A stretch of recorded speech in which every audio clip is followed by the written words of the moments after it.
Welcome to Biggest Geekus. We are your hosts. I am Joe. And I'm Randy. This is episode 35 of our podcast, and the date is Wednesday, May 5th, 2021. Cool. Yeah, so, that's what I was wanting to get going. Got to get Call-ins? the call-in thing going. Sweet. We got a few? Honestly, I've been doing so much stuff, I can't remember. Yeah, we got a little bit of exciting news today. Don't break it yet to them, Joe. We'll do it slowly in the positive material plane. We'll break it to them gently. Gently, man, because that's how we are. We're gentle. What's that Tenacious D one? Oh, no, probably No, can't use that. No, it's hilarious. Yes. I do find them funny. Nothing like a little potty humor. Welcome to the potty. Massages. Ooh, massagery. Let's see. All right. So I survived the trip out of the state, dude. Just like our governor. I survived it. No COVID or nothing. Right. Look at that. It's a miracle. It's a literal miracle. The biggest difference is you didn't make some stupid rule that you broke. Oh, good point. I believe my rule was do whatever you want. Yeah. I don't care. But hey, what's our governor do? She got to put the thumb down because, El Whitla.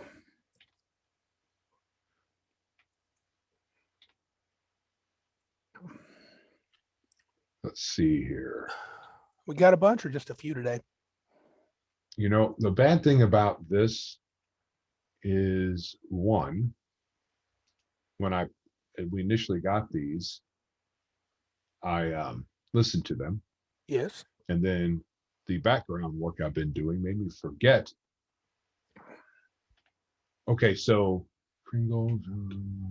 Okay, I think I know where I'm starting at. Okay, Joe is technologizing. We had some from Taylor last time. Yeah, I remember him. That's cool, dude. And he talked about Jim Henson. And he talked about Australia. how awesome we were, which was a great start to his first message. Australia not being real. Yeah. Joke. Okay, so that was good.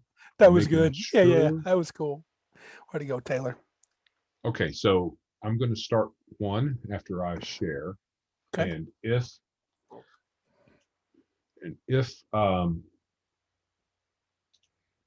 it sounds familiar, let me know. Okay. Because Taylor had two last time, so I think I'm a little discombobulated. Because that's part of the good news, man. Joe's been working hard. Tech master is what I'm talking about. And I worked a little late today. Yeah. So I didn't get as much time up here beforehand as I would have liked. All right. Bust it up. I see stuff from Jason. Do it. Yeah. Hey guys, Jason here. Just want to comment on the positive material plane. First off, Taylor, don't let him fool you. He doesn't have a podcast, but he has a blog. It's called Clerics Wear Ring Mail, and it's really good. It's a good old school blog, and I highly recommend you check it out. You can see links in my show notes on the times he calls in. As far as DC Universe and Infinite, I think that's what it's called. Anyway, yeah, it's got comics back.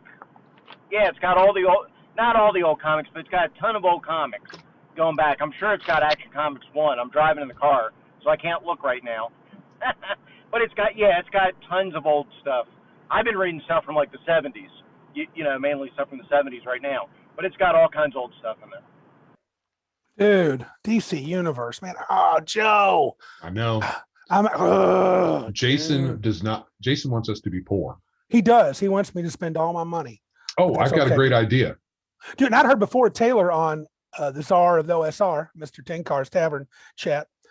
Heard him talk before. Yeah, he's a Clerics Wear Ring Mail. I got to check that out. But I have a great idea. You can pay for both of our subscriptions on that. Dude, that is utterly bullcrap. No, great idea. Maybe it'd be a Christmas present for you. You get a year for $60 or $50. I'd buy that. 70. 70? Okay. Yeah. Well, what's $70 between pals? That's right. Don't worry, I'm keeping track. As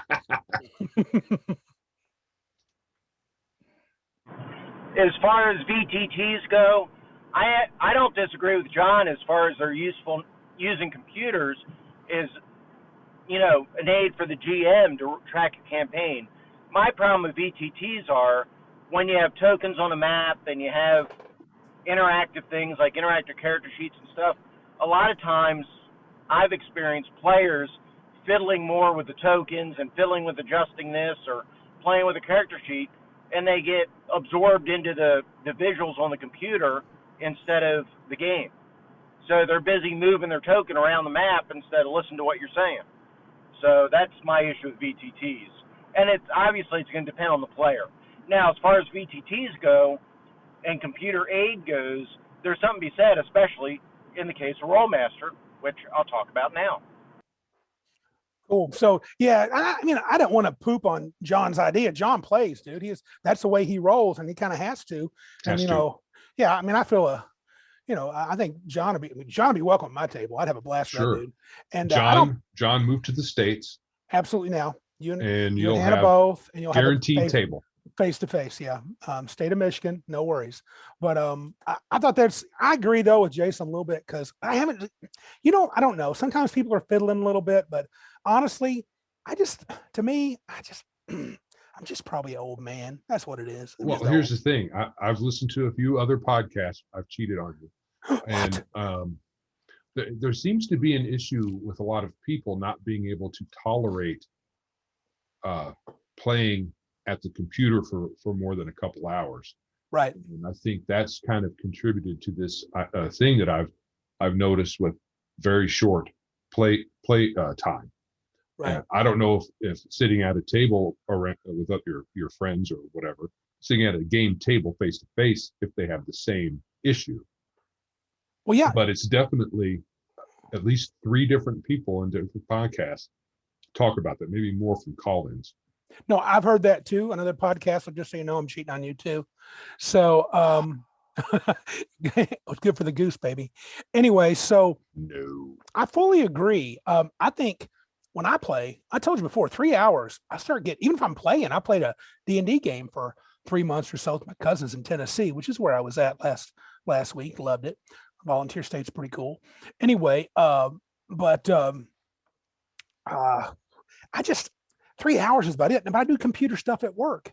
If you don't do computer stuff at work, it may not be so bad. I think John does computer type things. So maybe it's just your natural inclinations and limitations. I can only stand so much screen staring.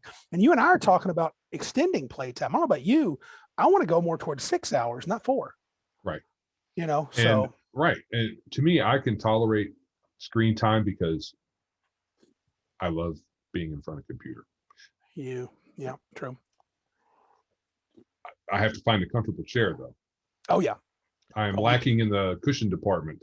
Dude, but when you played Deadlands, dude, you were in your bed, weren't you, dude? I saw you chilling, laying back on a couch or something. But that was very much less than ideal. Yes, okay. Very much. But I'm kind of in line with Jason, but like I said, John's got different experience. And dude, when you got to do what you got to do, if all I could do is play online, I think I would figure it out. I'd be like John. I'd love the bells and whistles, and I'd spend the time getting it mastered, and we'd do it. So. Yeah. Yep. Okay, Rollmaster. I want to hear this. So harp. So I think that there's a good balance. You could have a good balance and mix. Recently, we've been talking about Barry over Shadow the GM and I have been talking about starting up a new game, and we looked at harp. We're gonna do a sci-fi game. We looked at harp sci-fi, this SF, but we decided we're gonna do Space Master instead. Wow, that guy in front of me almost crashed. He just tried to swerve into a truck. Obviously, he's not paying attention. Check your side view mirrors, folks. Anyway, well, actually, he doesn't even check his side view mirrors. He needs to turn his friggin' head. But anyhow, we decided to go with Space Master, the full-blown space Rollmaster, instead of harp, because we really like the varied critical tables. And that's my problem with harp is there's maybe not enough variety in the critical choices and things like that. But that's where VTT can really help, because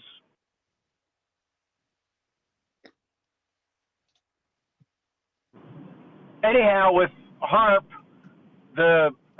with VTT, so with the Fantasy Ground VTT, you can buy a module for Rollmaster where it does all the calculations. So basically you roll and it goes through all the tables for you and just spits out the result.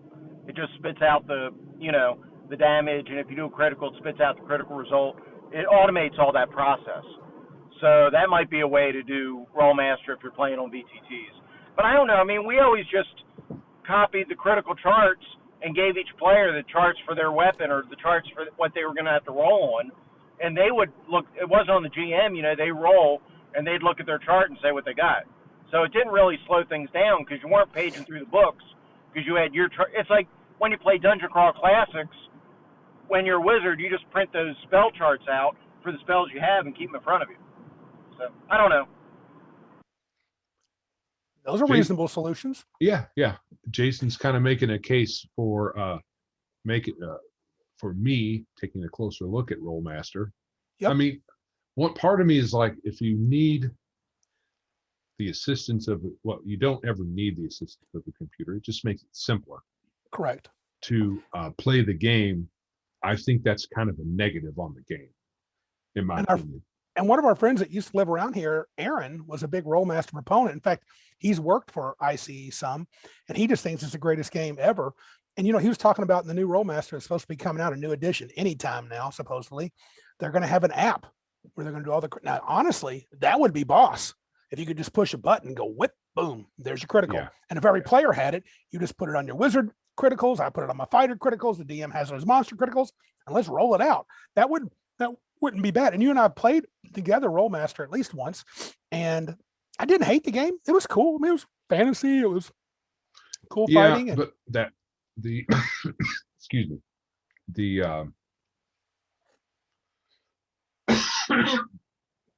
all right, man. The fight that we had, the single fight that we did it. I think we had 2 sessions. I don't know if you were in the second one. I was just in one of them. So the one where you and I played in, it was one fight. That was one thing. And then there was a big one that he did later on. I don't know if you were part of that. I think you and I were in the room where the ping pong table was at. Yeah, that's where we played. Okay, then we had another one that was in the not the dining room, but the. I missed that. I was probably running. Yeah, there was a bunch of us in it. And, yeah, so that one seemed a little more, because there were more people. Seemed very strained. It was it was a battle royale type situation. Yeah. Well, also, but to be fair, Pathfinder gets strained with a lot of players. The 3.x gets strained with a lot of players. Sure. And but I enjoyed it. I thought Aaron did a good job, but I don't know. It's been a while. I would try it. I'm not sure I'm ever going to buy the books unless I just get wowed by somebody running it. I'm not running it. Neither one of them, not even Harp. Patrick made a good case for Harp, but I don't think so. I would play it first and see if I really liked it. Then I might consider GMing it. Right. Yeah. Anyhow, with Harp, with VTT, so with the Fantasy Ground VTT, you can buy a module for. Okay, I just played that one. No, that's good. I think that's a good one. Where it does all the calculations. So basically you roll and it goes through all the tables. Yeah. He just said you did? that. Okay, yeah. My bad. Whoops, I have one alibi from the Positive Material Plane talking about Kickstarter. Yeah, I'm trying to wean off it myself this year. But as far as all these new products, I think like Patrick, I'm a board game fan. And I think that it's easier with board games because board games are easier to do one and done. You get it out, you play it, you can put it up, move on to the next board game. Where with role-playing games, it's not all that satisfying to always just play one shot and never play it again, right? Or, infrequently play it. You want to play campaigns, and you have all these systems you want to play campaigns in. Now, modern board games, these big board games are set up for there are board games that come that you could play for months straight. You know what I mean? Patrick will tell you about them. But for the most part, board games, I think, are easier to cycle through quickly. Yeah. Remember the old board game Descent? Right. Our buddy Greg ran. That's a campaign style. Dungeon and the Mad Mage, which I have as a campaign style, but they're pretty short. But even so, yeah, you can play for a long time. Yeah. Mm-hmm.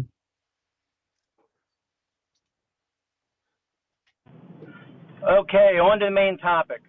Fudging dice. No. Okay, so fudging, there's 2 kinds of fudging, right?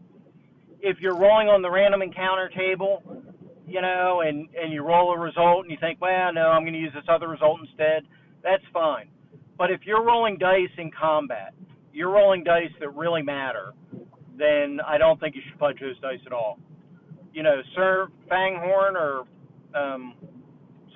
the dragon in the Rollmaster game definitely would have died in my game. And then, like you say, you come up with a workaround for it for the campaign. That doesn't mean it's the end of the campaign.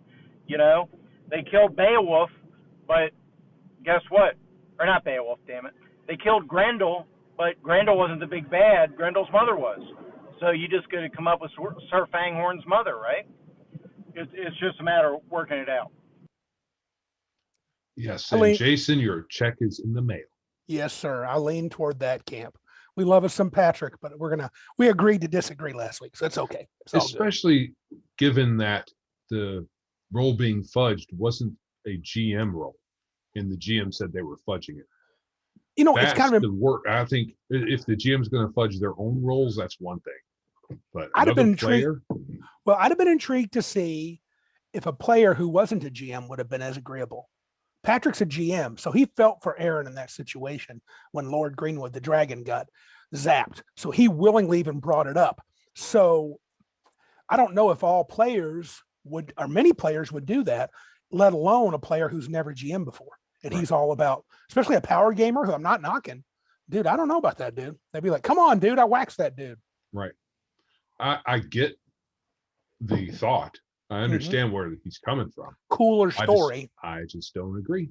Dude, and what happens if you say, I didn't bring this up, but what if you let Lord Greenwood survive and the next time you fight him, he rolls a critical and annihilates the party too early? That's kind of cheesy too. Sure. Gonna fudge it again? I guess. I don't know. Yeah, it just requires the GM to improvise a little bit. And I think it was Joe that said this, but there is nothing at all wrong with saying, hey guys, wasn't planning on that, give me about 10 minutes, or even not saying that. But, after that, big dragon gets blown away by the lightning bolt, you say, okay guys, this is a good place to take a 10-minute break. Let's take a break. And then, regroup. Is what it is. Yeah, I got that from either or both John from the Red Dice Diaries and Grognard. The 10-minute break. That idea? Give me 10, go smoke them if you got them. Radio Grognard. What does he call himself? Glenn, the old man Grognard. Glenn. Old man Grognard. Right. Yeah. So I think both of them has said that exact phrase in their podcast, and it just is a good idea. It's Glenn to his homies. Yeah. Glenn. But another thing too, before you go to the next one, I think another thing you do, if you're really stymied, if it's not too early in the game, you say, look, we're gonna have a short session tonight. I really need to rethink this. Campaign's not over, but that was a hell of a shot. Awesome. Maybe role play that like I said before, role play the town being totally excited about them, give them a big reward, let it be cool, and then say, hey, we're going to call it short this week, so you can go back to the I can head back to the what I call it, my bat cave and plan. Right. Oh, and as a side note, anyone who's been really listening to the show, the 2 or 3 of you out there that are listening, will have noticed that Jason always gets top billing on these call-ins. Yeah. That's really only because he calls in first on Anchor. And I probably should put that in the show notes. I never have. Joe, truthfully, we just like Jason better than everybody. Let's just be honest.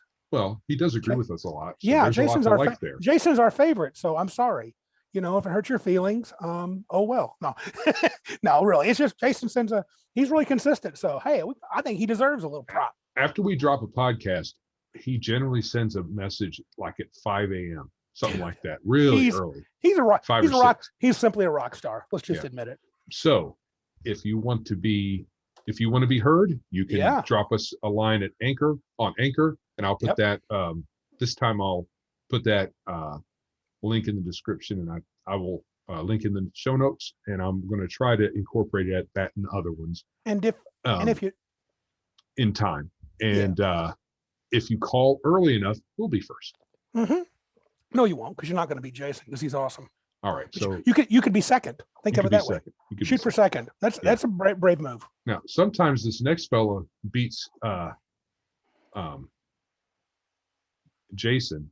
Whoa, But, really? well, Oh, sometime time because of the time difference. Oh, look at John John, playing the European time He- difference. he's cheating. I think he is, but I respect that. Yeah. He plays to win. Plays to win. You could say I've got henchmen in my game that don't murder you in your sleep, or you could say I've got henchmen that are playing the long game. During the episode, guys, take it easy. Yeah, John. Yeah, baby. The long game. Of course, that's in reference to last week's comment by me, because there's a lot of things that I remember as a child playing D&D, as a tender youth, innocent as the driven snow, being murdered in my sleep. By the evil friend.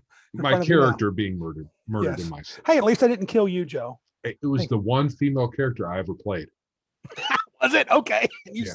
That's what happened when I play a woman. I said, well, Joe, you're a dude. Don't play a woman. Yeah. That's what I said. I got punished. You did. Actually, you didn't, but that's hilarious. No, it is fun. Oh, damn, guys, I guess I'm just going to have to turn my geek card in then.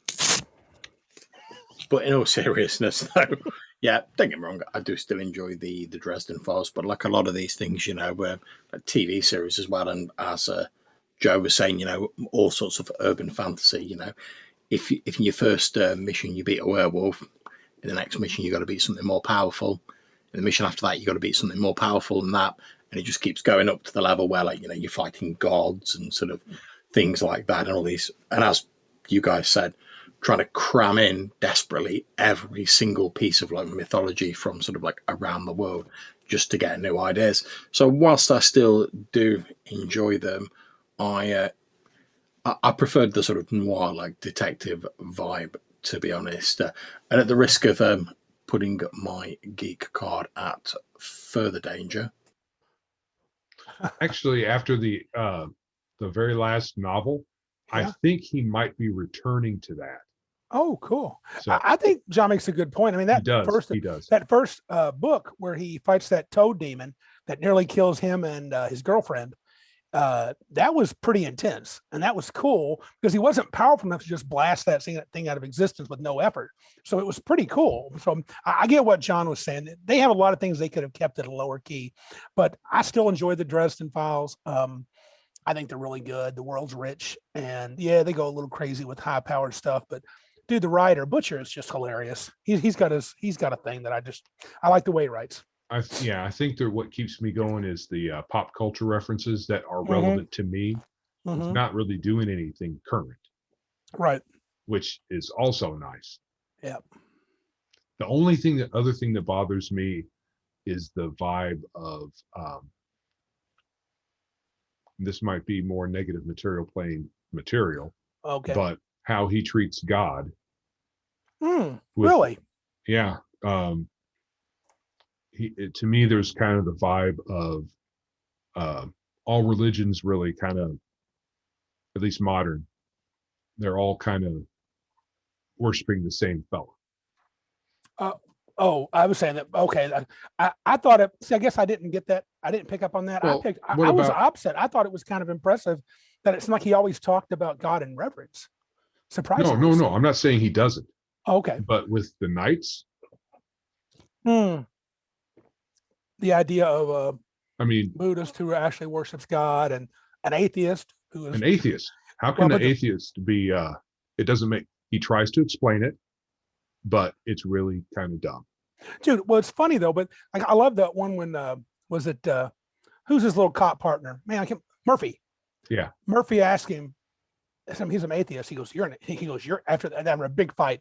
Someone mentioned he's an atheist. He goes, you're an atheist. He goes, yeah, it's getting harder and harder to maintain that. That's what he said. So I kind of like atheists. See, the thing is, an atheist Knight Templar. Yeah, it's weird. and they're supposed to run on faith. Mm-hmm. How does that happen? Yeah. Unless it's like, well, let's not get. But I was thinking to get biblical, when Paul was converted, I mean, he was converted as hardcore as you could be converted. Yeah. Paul Saul on the road to Tarsus. I mean, and again, you Bible folks, maybe into Bibles, but we are because we're Christians. We believe it. And Christ appears to him and says, "Hey, what are you doing to my people?" And so Right. maybe this is kind of a variant of, look, you're an atheist. Okay, I'm going to give you the power of the Knight Templar, and I'm going to show you that I'm real. I'm not saying Butcher's thinking that deep, but it's fair enough. That's a fair criticism. I guess it don't bother me as much, but I get what you're saying. Yeah. And also, John, don't worry about your geek card. I forgot all about May the 4th. Oh, and also we Be literally with have no power to take it away from him. I shouldn't say that, but we don't. We don't. I know, sucks. Oh well. I had a similar reaction to the sci-fi series. I think it was The Expanse, where it started off, and the first season was all about this sort of sci-fi detective guy trying to unravel this mystery, and then it just sort of like spun away from that after the first season had finished. And since that character and that whole like noir detective vibe, which I'm a big fan of, was a big attraction for me, I sort of like went off the series a bit. It was all right still, but didn't have the same sort of appeal to me. But I'm not sure whether that's endangered my geek card any further. I'm now just going to go and curl up in a corner with my original Grognard t-shirt on and sort of rock backwards and forwards, holding my first ed Orange Spine AD&D books. Take it easy, guys. I'll catch you soon. Oh man, Orange Spine though. Orange Spine. That's second printing, dude. Come on now. If you don't have the first printing, first edition, come on. And what color spine were those? Were those dark? Oh, they varied. I think they were pretty bad actually. The Orange Spine actually looked better, generally speaking. Much better art, though the original, but the demon thing. But yeah, no, dude. Oh, The Expanse. Jason's gonna be pissed. Spoilers, dude. I've only seen a few episodes of the first season, but I was thinking it was gonna be a whole noir thing, but that's kind of disappointing. I'm not sure I want to finish. They're gonna change up after season 1. There was this other sci-fi show that tried to be like a detective noir type of thing, but I'm trying to remember the name of it. Where it was the guy wakes up and he's in a different body. Is that where everybody's skins. The rich folks are buying bodies? And yeah, that was a carbon. Yeah, something about carbon. Something carbon. I think that became a total sex fest, dude. Yeah, it was just porn. Yeah, it was basically porn. Pretty much. Yeah. Oh, a couple of other things. First of all, I thought taking the Thanksgiving torch from Patrick was a great phrase. Although I've got to admit, I'm mainly enjoying the negative material playing at the minute. That segment, lovely. Also, got to agree, where Patrick was talking about that all the people he's met that are sort of positive in his life, he's mainly met through gaming. And I've got to say exactly the same thing. Most of the friends I have now that have been like long-term friends rather than just like acquaintances or people I met originally through gaming, even if they don't game now. I mean, take for instance, my wife, she used to work at our local gaming store and that's how we met, And all of this sort of like the friends I have now, they're either from LARP or like tabletop and stuff like that. So I think that's a really positive point to make about the hobby, that it does foster these relationships. Anyway, I really enjoyed the episode, guys. I'm going to get back to listening to it now. Take care. Dude, John must have been one of the ones that quit us when we started being too positive. I really don't think we've ever been too positive. I don't think so. No, that's cool. I'm glad he likes the negative ones because I like giving them, and we got some tonight. We do. On that positive tip,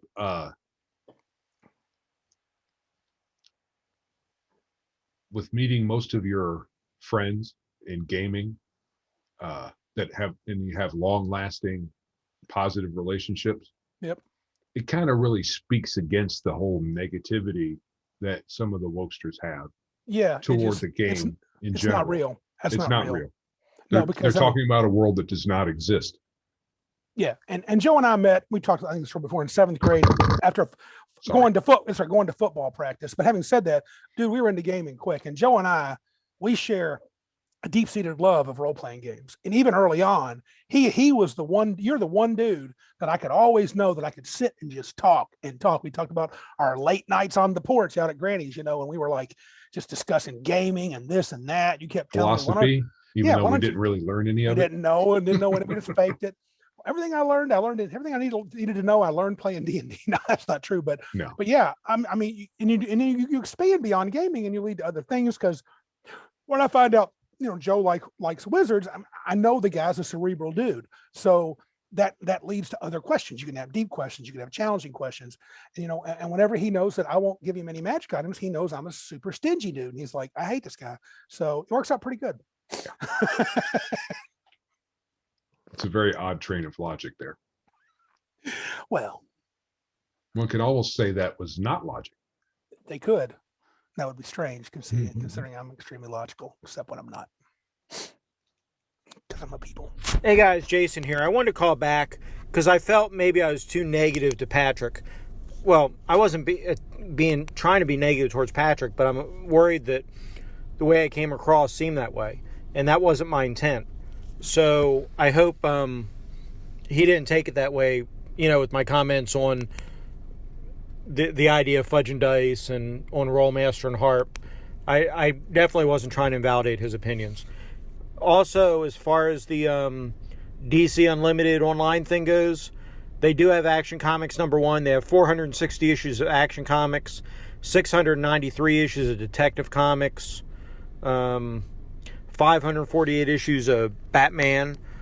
They've got all kinds of comics on here. So, yeah, you could definitely, if you got it for a year or two, you'd be a reading fool if you got through everything that's on here. All the older stuff that, we enjoy. So. Yeah. Don't worry about hurting Patrick's feelings. We try to do it all the time, and he's kind of hard to get his feelings hurt sometimes. So yeah, feel free to disagree with him. I mean, we were right there talking to him, saying practically exactly the same thing you did. Yeah, and we just agree to disagree, which would be nice if people could do that all the time. Yeah, he's different welcome play style. Patrick is fully welcome to the wrong opinion. Right. That is Patrick, completely correct. Baby. Plus, you haven't hurt his feelings yet. No, so keep working on it. Well, he hasn't really heard your response. Huh? He hasn't heard the response yet. That's true. And then he will be hurt. So wounded even. And If it happens, it will happen in the future. I'll have to hold him tenderly at Cabin Con and burp him like a baby. Dude, I'm already in Cabin Con mode. Yeah, Jojo. you are. That's crazy. Next week, sucker. Goofy. Next week. And that is all with the call-ins. You can call in to this show on Anchor. Yep. If you go to let's see, let me find the link. Mm-hmm. The link will be in the description, as they say in the YouTube land. Okay. Anchor.fm/biggestgeekus. Nice. And on that page, toward the front or toward the top, there's a link called Message, and you just go from there. Yep. I badge your Grognard, I badge your Tinkar, and a few of the other guys by doing that. Badger. John, badger them. Some good messages from John and Jason. Yes. All right. Thank you, guys. So, hold on a transition second time? while I get going here, get the right screen up. All right. Okay. So, it requires math and reading. Yes. What does that mean? Yeah. So, in the positive material plane, one thing I thought as a teacher, I love RPGs because generally they require you to do some math, pretty basic math, but still you're constantly working numbers and probabilities. And when you build a character, you literally say, well, how can I make this guy most able to do the thing that he's good at and still kind of shore up his weaknesses? So you do a lot of like statistical, it's baby level, and I don't mean that in a bad way, but in your mind, you do some hardcore reasoning. The guys that build good characters, say in 3.x, they're doing some math. Granted, it's not high level, it's not calculus, but it's pretty cool. And I think it's even bigger on reading. Dude, I was motivated to read actual novels because of RPGs, because I felt like people keep, Lord of the Rings, read The Hobbit, read this, read that. And I said, okay, Jack Vance, Dying Earth, I'm reading it. And glad that I did. And I think even when you come across words early on, like verisimilitude and milieu, we saw those words early on in 6th and 8th grade. And I'm like, what the heck does this crap mean? And so you got to look it up. So I think it's really good for teaching those skills in a fun way. I got a story. Go ahead. You want to comment? Well, vocabulary, the best way to learn vocabulary is to read a lot. Dude, my cousin. Not sitting in a classroom saying, what is this word? Blah, blah, blah. Read. Your vocabulary will go up. Well, a cousin of mine, Christopher, I'll say his first name. He went to high school in Bloomington his last 2 years, where I taught, and his teacher early on, his first week there or so, had a vocab list, and one of the words was ethereal. And whenever she would, I guess I'm remembering this right, she would, like, before she would tell them what they meant, she would just ask them if they heard of it. And he raised his hand, and she seemed shocked. He goes, "What does it mean?" He goes, "It means ghost-like." And that's exactly, I believe that was exactly one of the definitions. And he knew that. He told us, "I knew those words," and everybody in the class thought he was a genius. His first, who was this super genius. And Christopher is pretty darn smart. And he goes, but still, he's like, "How do you know that stinking word?" Because a bunch of ninth graders or 10th, 11th graders, they don't hardly know those words. And D&D, he goes, "D&D taught me those words." And he kept coming to me all semester long, this word, that word, he had knew from D&D. It was pretty cool. Right. Well, this is the thing with government schools. Government schools. Positive material plane. Okay. You're Hey, gonna it'd be nice. you're gonna take damage. Yeah. Second edition. You'll throw a D20 through the internet. Hit me in the No, head. the plane itself will attack. The plane itself will attack me. Yes. And but yeah, I think those are great things about the hobby in particular. Yes, especially definitely. Probably more reading than anything else, because it's so, I mean, especially the earliest, even any RPG, it's usually pretty dense reading. So If you actually read the rules, I mean, we didn't at first. We skimmed. that's all we needed. It's that. We were so bright. We're like, "Oh, I see how this works." Not at all the way you played it, but we saw how it worked incorrectly. Right. So the other part of positive material plane is, as some of you may know, we have now a YouTube channel. YouTube. Yeah, baby. And it's essentially our Zoom meeting video format, just ported over to YouTube. It's nothing fancy. Right. But it's cool, man. Joe worked his butt off this past week, got a few up while I was out of town. And how many we got now, you think? 5 or 6, 7, you said? How many's on there? Let me check. I think it's 7. That's really cool. So now you get to put faces to the dulcet tones of Joseph here. Well, not me so much. I sound like a weirdo, but that's okay. That's what I think about me. So no, your voice is pretty pimp, dude. I'm not saying that because I just want to, because I hate to compliment you. I know you do. It hurts me. I actually feel pains in my body when I compliment you. But yeah, dude, he's got a good voice. And the YouTube is pretty cool. I like it. I have a tick that I can't stand where I pull my shirt, but that's because I'm a fat butt. And when I'd lost weight a couple of years back, which, by the way, I'm on a new diet, Joe. Started today. I'm doing intermittent fasting. My doctor actually suggested it as one of the better types of diets. I'm going to be not eating 16 hours, and I get an 8-hour window to eat, but I can't overindulge. You got to have a calorie between 1,800 and 2,000. And I'm, of course, exercise and bike, and I don't eat until 1 o'clock in the afternoon. Intermittent fasting is supposed to be very effective. When you've done it for a while, it triggers what the intermittent fasting crowd. I don't know if it's a technical term. It might be. Yeah. It's called autophagy. Yeah. Once you've lost weight to a certain point, it's basically your garbage collection mechanism within your body. It eats all the bad stuff, and then you crap it out, or however you get rid of it. And a theory is one of the reasons why we have arthritis and other issues that are on the rise in our culture is because of our obsession with eating but not doing any exercise. Well, yeah, I like to work out. I ride my bike. My bike's up now. It was kind of busted to get it all fixed up. Not busted, that's the right word. It needed an upgrade on several things. But I like to hit the gym. The problem is I like to eat. And so I got to control my eating. And I got so angry this weekend. I didn't tell you, I was putting a roof on with my cousin, and I was worthless. I mean, I carried crap around, but my knees were killing me. And it's because I'm so big, and it's ridiculous. And so that's going to change.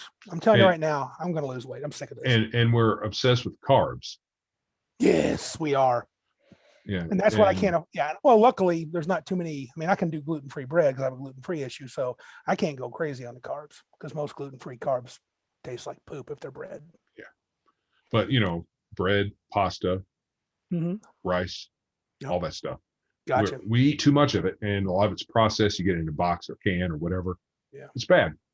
So positive material playing, nothing to do with D&D, but I've started a diet. And we got a YouTube channel because Joe is too cool for words. So let's see here. 1, 2, 3, 4, 5. You know, they probably say how many. And a number. So at least somewhere. 5. At least don't. It's okay, man. Let's move on. It's cool. We got 5. That was 9. probably 9. 9.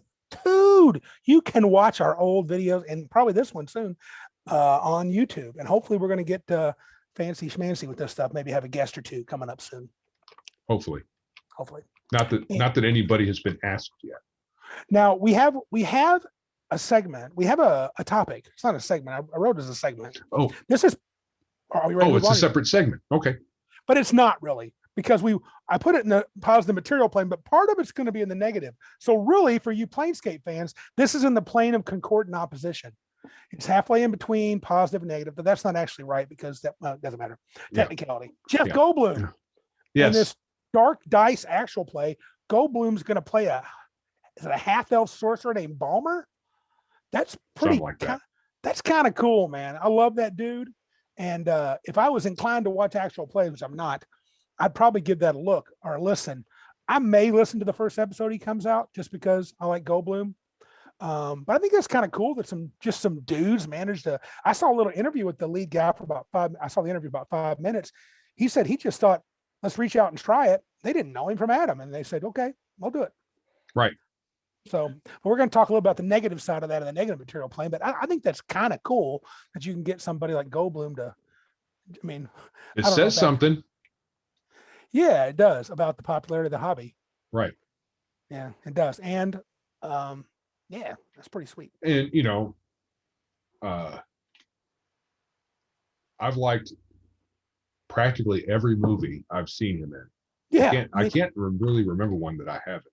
There's probably one that's not good, but not very many. He is definitely my he's a top 5, a top 10 guy. There is an obscure movie of his from a number of years ago called Mr. Frost. Oh, I've heard that was really good. I've never seen that one. You really don't ever see him play a bad guy. Oh, I bet that's But interesting. in this one, and it's like, oh crap. He's really good. I'm jotting that down. Jeff Goldblum could actually be evil in real life. Wow. I'm going to jot that down. I'm going to catch that movie. All right, cool. All right, bud. All right. So today's main topic is wasting time at the table of time. Wasting time at the table of time. You made me trip up my words, you weirdo. Wasting time at the table. Sorry, guys. I write this stuff up. All my indentions and silly typo errors drive me crazy. I know. You could have just said wasting time at the table. That's what I meant to. Look at the top. The title says wasting time at the table. Just get on with it already. Yeah. Table. But table of time, you weirdo. Anyway. The table of time. Sounds like an artifact. Right. None shall sit at the table of time but the gods. So mostly, since you put it at the top, it's mostly the player's fault, according to you. That's funny. How did that go first?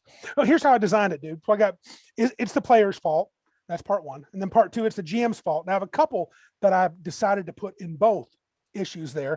And of course, I expect you to add some to the GM because I found 6 things that I thought could be player's fault and only 4 things that could be GM's fault. You thought of me first. And then 3 things where it's everyone's fault. So yeah. And so some of these are revisits of ideas. And it's from this perspective of literally wasting time when you're sitting down at the table. After you sit down, this causes you to waste time. So yeah, so I'll take the player's fault. I'll take lead on that. Do it. Number 1, splitting the party. So splitting the party in books, in movies, in television shows provides a lot of extra story material and interesting situations. At the game table, if you don't handle it correctly, everything can come crashing down to people sitting around twiddling their thumbs, nothing to do. Searching Facebook, playing Minecraft. Right. Yeah, I think I would maintain, even if you do it right, it's probably going to be hard for some players to not feel like their time is being wasted at least a few moments. But you know, Well, I don't know. just an interjection. Doing it right by some people includes when the when you've changed spotlights to a new player, the other people at the table get to play NPCs or run monsters or something like that. What do you So, think of that? What do you think of that strategy? well, as long as they're not handling major NPCs and they get to find out things that they shouldn't, Right. who cares? Just basically handling. Look, you get to play. You get to play the purple worm. You get to fight. Make Attack the players. rolls, do stuff. Yeah. Yeah, I think that's actually pretty cool. Do you recall any times where we've done it? I'm not sure I've had many situations because we talked about this with Patrick some too, but I want to put it in terms of wasting time. I'm trying to think. I don't think I've ever forced a party split. Maybe with a trap. Probably a teleport trap would be something. Teleport trap or But I'm not something. sure A if room gets divided in half or something like that. I'm not sure I've ever handled it well. I think I just handled it the best of my ability. We just powered through it. Yeah, there are probably moments people are sitting around twirling their thumbs. I think the idea of using monsters is actually great. Letting players play monsters. I think even the one idea they mentioned on that one article I posted last week was this would take perfect timing or perfect planning and a little maybe railroading, but have the players be doing different things. And imagine going in a circle. You got 3 groups. You got a pair of adventurers each. And you go, you two do this, give them a couple of minutes, or give them some actions and then respond, give the next 2 actions and respond. But that's a lot to juggle Like for initiative. the GM. Yeah, like an initiative where they're all Right. in it and you just go, and so, but it'd be fun. Easy for the players. Yes. It would be really much harder for the DM. Especially if everybody was in the same initiative. So let's say group 1 got initiative, rolled a 15, let's say on a D20, using D20, and their monster rolled a 16 or 14 to go second. The second group, however, their monster rolled 20. So do I go to them first or do I just keep it separate? And do you want to have separate groups of initiative? That sounds tricky. I mean, it could be done, but it would take a very carefully orchestrated hand. Or what if your 3 sets of people are doing different things? One group's having combat, the other one's doing exploration, and the other one is in town somehow. Correct. And then not only are you handling the switcheroo between them like initiative, only some of them are doing initiative. So and it's that would be weird too.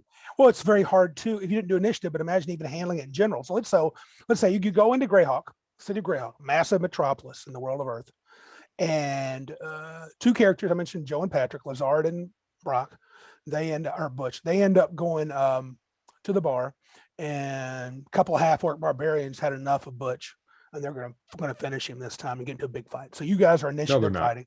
I know, but that's what they think. You're about to lop their heads off. Let's just pretend they think that. So, and let's say that they all have, they have like necklaces of non-vorpalizing. I would do that to screw Joe. So anyway, then let's suppose the other guys are going to go talk to the priest. 2 guys, the dwarf. Or let's say the dwarf is dead, and then you've got Debbie's character going to try to raise him. So Josh and Debbie are at the priest, and the priest isn't the exact same alignment, not the exact same religion. So they got to do some talky, smooth talking. It's going to be a tricky negotiation. And then the last group is last 2 guys, let's say it's Joyce playing a bard and your wife Jen playing another warrior. And they decide they need to buy some magical goodies. They know someone at a shop that owns some little potions and things, and they head off there. You got negotiations, you got fighting, and you got this shopping trip, which is not meant to be a negotiation. They're just buying. The fighting will go fast in terms of turns. Mm-hmm. So I guess how do you gauge? I say you go first, fight. Do I give you 2 rounds? Do I give you 3 rounds? And then if I do, I think there's a danger when I hop to Deb and Josh. Deb may get into a deep philosophical discussion. My wife is inclined to talky, but that's okay. That's the spotlight. That's the time. And I think that could drag on more because me, I tend to respond. If someone's like, I want to start talking in character and I'm being super role play, I'm like, I put my role play hat and I jump right on in. We'll do it. And I can forget. And maybe that's me. Or just the idea, to me, role play takes more energy and focus, and you can kind of get blinders on. Right. So, and then of course you got people shopping, and I'd be like, yes, 4 gold and 8 gold and 20 gold, and you buy this and this. Hell, I could just hand them a list. Yeah. Player's handbook prices. Back to Joe. Attack. Right. I mean, I would feel like the 2 on the end are getting the short shrift. listen, maybe it's my table, and the role play people may get the heavy dose of time, and you could be sitting there twiddling your thumbs, waiting for your next attack. So I think that's a hard. Sure. I don't see it how could be- time doesn't get wasted there. Yeah, there's probably some element, even if you do it really well. Yeah. Next are planning sessions, and that you mean like the A team, like where the party is got a building montage going on and stuff Think like of that. our Colossal Plus Last Child of Tiamat Yeah. encounter where you guys literally spent an hour and a half planning. Right. That could be murder for the DM. Oh yeah, then I'm like, I mean, I'm not really mad. I actually enjoy watching you guys stress out and we can't do that. And I've even seen you, and especially you and Deb are the ones that are most guilty of this. You try to read me. You look at my face and you do it all. And sometimes you do. Most time you guys can read me. But Joe's like, Randy's smirking. We better not do that. And I'm like, dang it. Watch your face. I do not have a poker face. Face. But I mean, and then you can just be like, and other players are like, let's just do it. Yeah. And you're inclined to be that guy too. Let's just do it. And I mentioned that either last episode or maybe just one in the past where I purposefully played Butch to get people moving along. Not that they weren't. It's just it seemed like we were grasping at straws. We really weren't getting something, and he was getting frustrated and just telling people, "I'm going to start doing stuff if we don't figure something out." I don't know what it is, but I want to do stuff. Everybody goes, "Oh no, he's the one with the vorpal." Yeah, doing stuff could be trouble. Yeah, that's tough because as a DM, honestly, I personally enjoy watching you guys plan. But after about 15, 20 minutes, I'm kind of like, just do something. Yeah. Because you don't have enough information to do optimal. No. So just do something. And especially at the level we were playing at then, we were so powerful. Just about anything we decided to do would probably be okay. Correct. On some level. Yeah. And the way I had the dragon plan, pretty much anything you decided to do was not going to work. Right. So. Yes. One of my favorites. I need to level my character.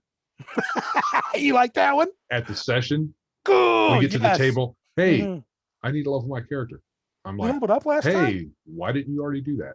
Hey, you're playing 7th level. Everybody else is 8th. If you're playing OD&D, there's almost nothing to do. So who cares? Correct. But Pathfinder? Oh no. Or 3rd edition? I'm going to pick my feet. Wait a second. It's even level. I get 2 feet. So I'm a fighter. Yeah. Yeah. Yeah. And that does waste time. I don't know how you get around it. It's just aggravating as heck. I have done that. Yep. You have. But you know what I do? What? I don't say anything.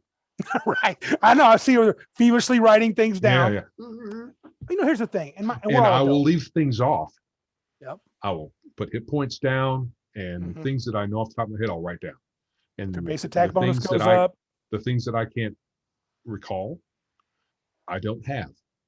I would even be cool with someone saying, "Hey, I'm just going to pick this feat because it sounds cool. Can this be a placeholder feat so that next time I'll have my crack?" If they only done it one time, like you don't do it a lot, and so if you do that, I'd be like, "Can I just pick this feat? I want to take extend spell, but I may not keep it." I'm like, "Yeah, go ahead. Who cares? Just and I'll give you a mulligan. You can just change it next time." But I really, that gets frustrating, especially if we play once every 2 weeks. I mean, and that's why I think even you're inclined to do this when the session's over. If you level up, Debbie would rather sit there and level up. Like that last game we played in Savage Worlds, you guys got an advance, I think, and Deb and I stayed up and advanced her character because we just don't want to. She doesn't want to do it last minute and wants it to be done. So because when she leaves the table, gaming time is over. She's doing other stuff. Right. And I think your wife's like that too. You and I keep thinking about it, and they just kind of go blip, new switch, on to something else. Right. No, I don't overanalyze anything. No, never. All right. Page flipping. And this could be anybody, not just players. Yeah. How does Fireball work again? I don't think that's how it works. When we're at the table, sometimes it's okay. So if you have the page flipping going on while other stuff is happening, that's one thing. But if you bring play to a screeching halt if you don't quickly get to the page, scan, figure it out. Okay, I got it. I mean, if you can do it snappy, it's one thing. But if it's Right. like, I don't know where the page is, I forgot how to read. I Well, mean, what do I'm, these words? This doesn't make sense to me. How does that work? I'm If you try blessed. to have a big rules discussion in the middle of action, Oh, that's no good.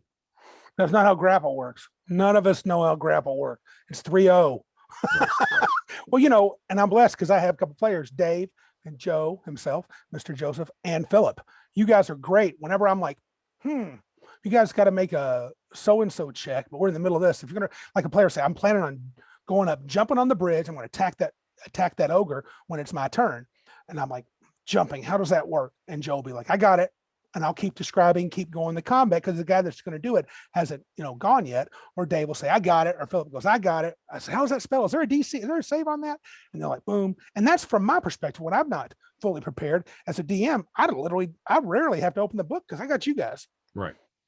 But even that, it would be nice if I was ready. But if you don't know how something on your character sheet works, Right. that's really your fault as a player. It really is. And Yeah. I can't remember everything either. No, But no. if I can't remember it and we're in the heat of action, I pick something else. I want to, when we get ourselves settled into I like our fantasy Savage Worlds game, but I'm not sure I feel like Savage Worlds. I do feel like Savage Worlds is not going to be our game of choice for a long-term campaign. We're not going to live and die by Savage Worlds. Savage Worlds is going to be, how'd you call it? A palate cleanser. Yeah. Something we're going to do shorter campaigns are. It's fun, but it's not going to be forever. When we get our D&D game that we like, whenever we play, whether it's an actual old school essentials, which by the way, I picked up this past week. It's pretty sweet. Or if we're going to play some variant that we've created ourselves, I want to get to that point like we were in 3.5 and Pathfinder, where we knew so much of the rules. I mean, at the table, 6 of us, 4 or 5 of us guys, we practically knew anything. Somebody knew the rule we needed. You know what I'm saying? It's rare that we're Or it totally was stumped. close enough approximation that it didn't matter. Or you could flip immediately to it, take 5 seconds, go, yep, it's +5, 20 base save, +5 for every 10 feet. Okay, cool.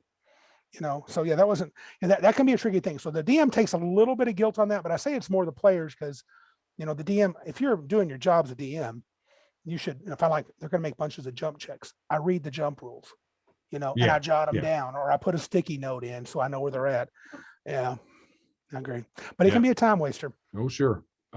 Mingling with NPCs in a one shot, the feast, the tavern, and the shopping trip in a one shot. Why is this in the player's fault section? Well, this seems like, did you put it? Yeah, you put it down there too. I did. That's where there should be an asterisk by the next one too, but there's not. It is in the DM side. Yeah. So we can talk mutual here, DM and player. So the big grand feast, and it's chatty, get to NPCs, mystery, get to know people. Or the tavern. Ale, well met. Would you like an ale? Yes. And then role play. And the shopping trip. Do I want the blue colored healing potion or the green colored healing potion? They both do a D8 +4, but what color do I like? Can I dicker this price from 50 gold down to 47 gold, 3 silver, and get into your character? And it becomes a real shopping trip, like someone who's a shopaholic and goes to the mall and is there for 9 hours.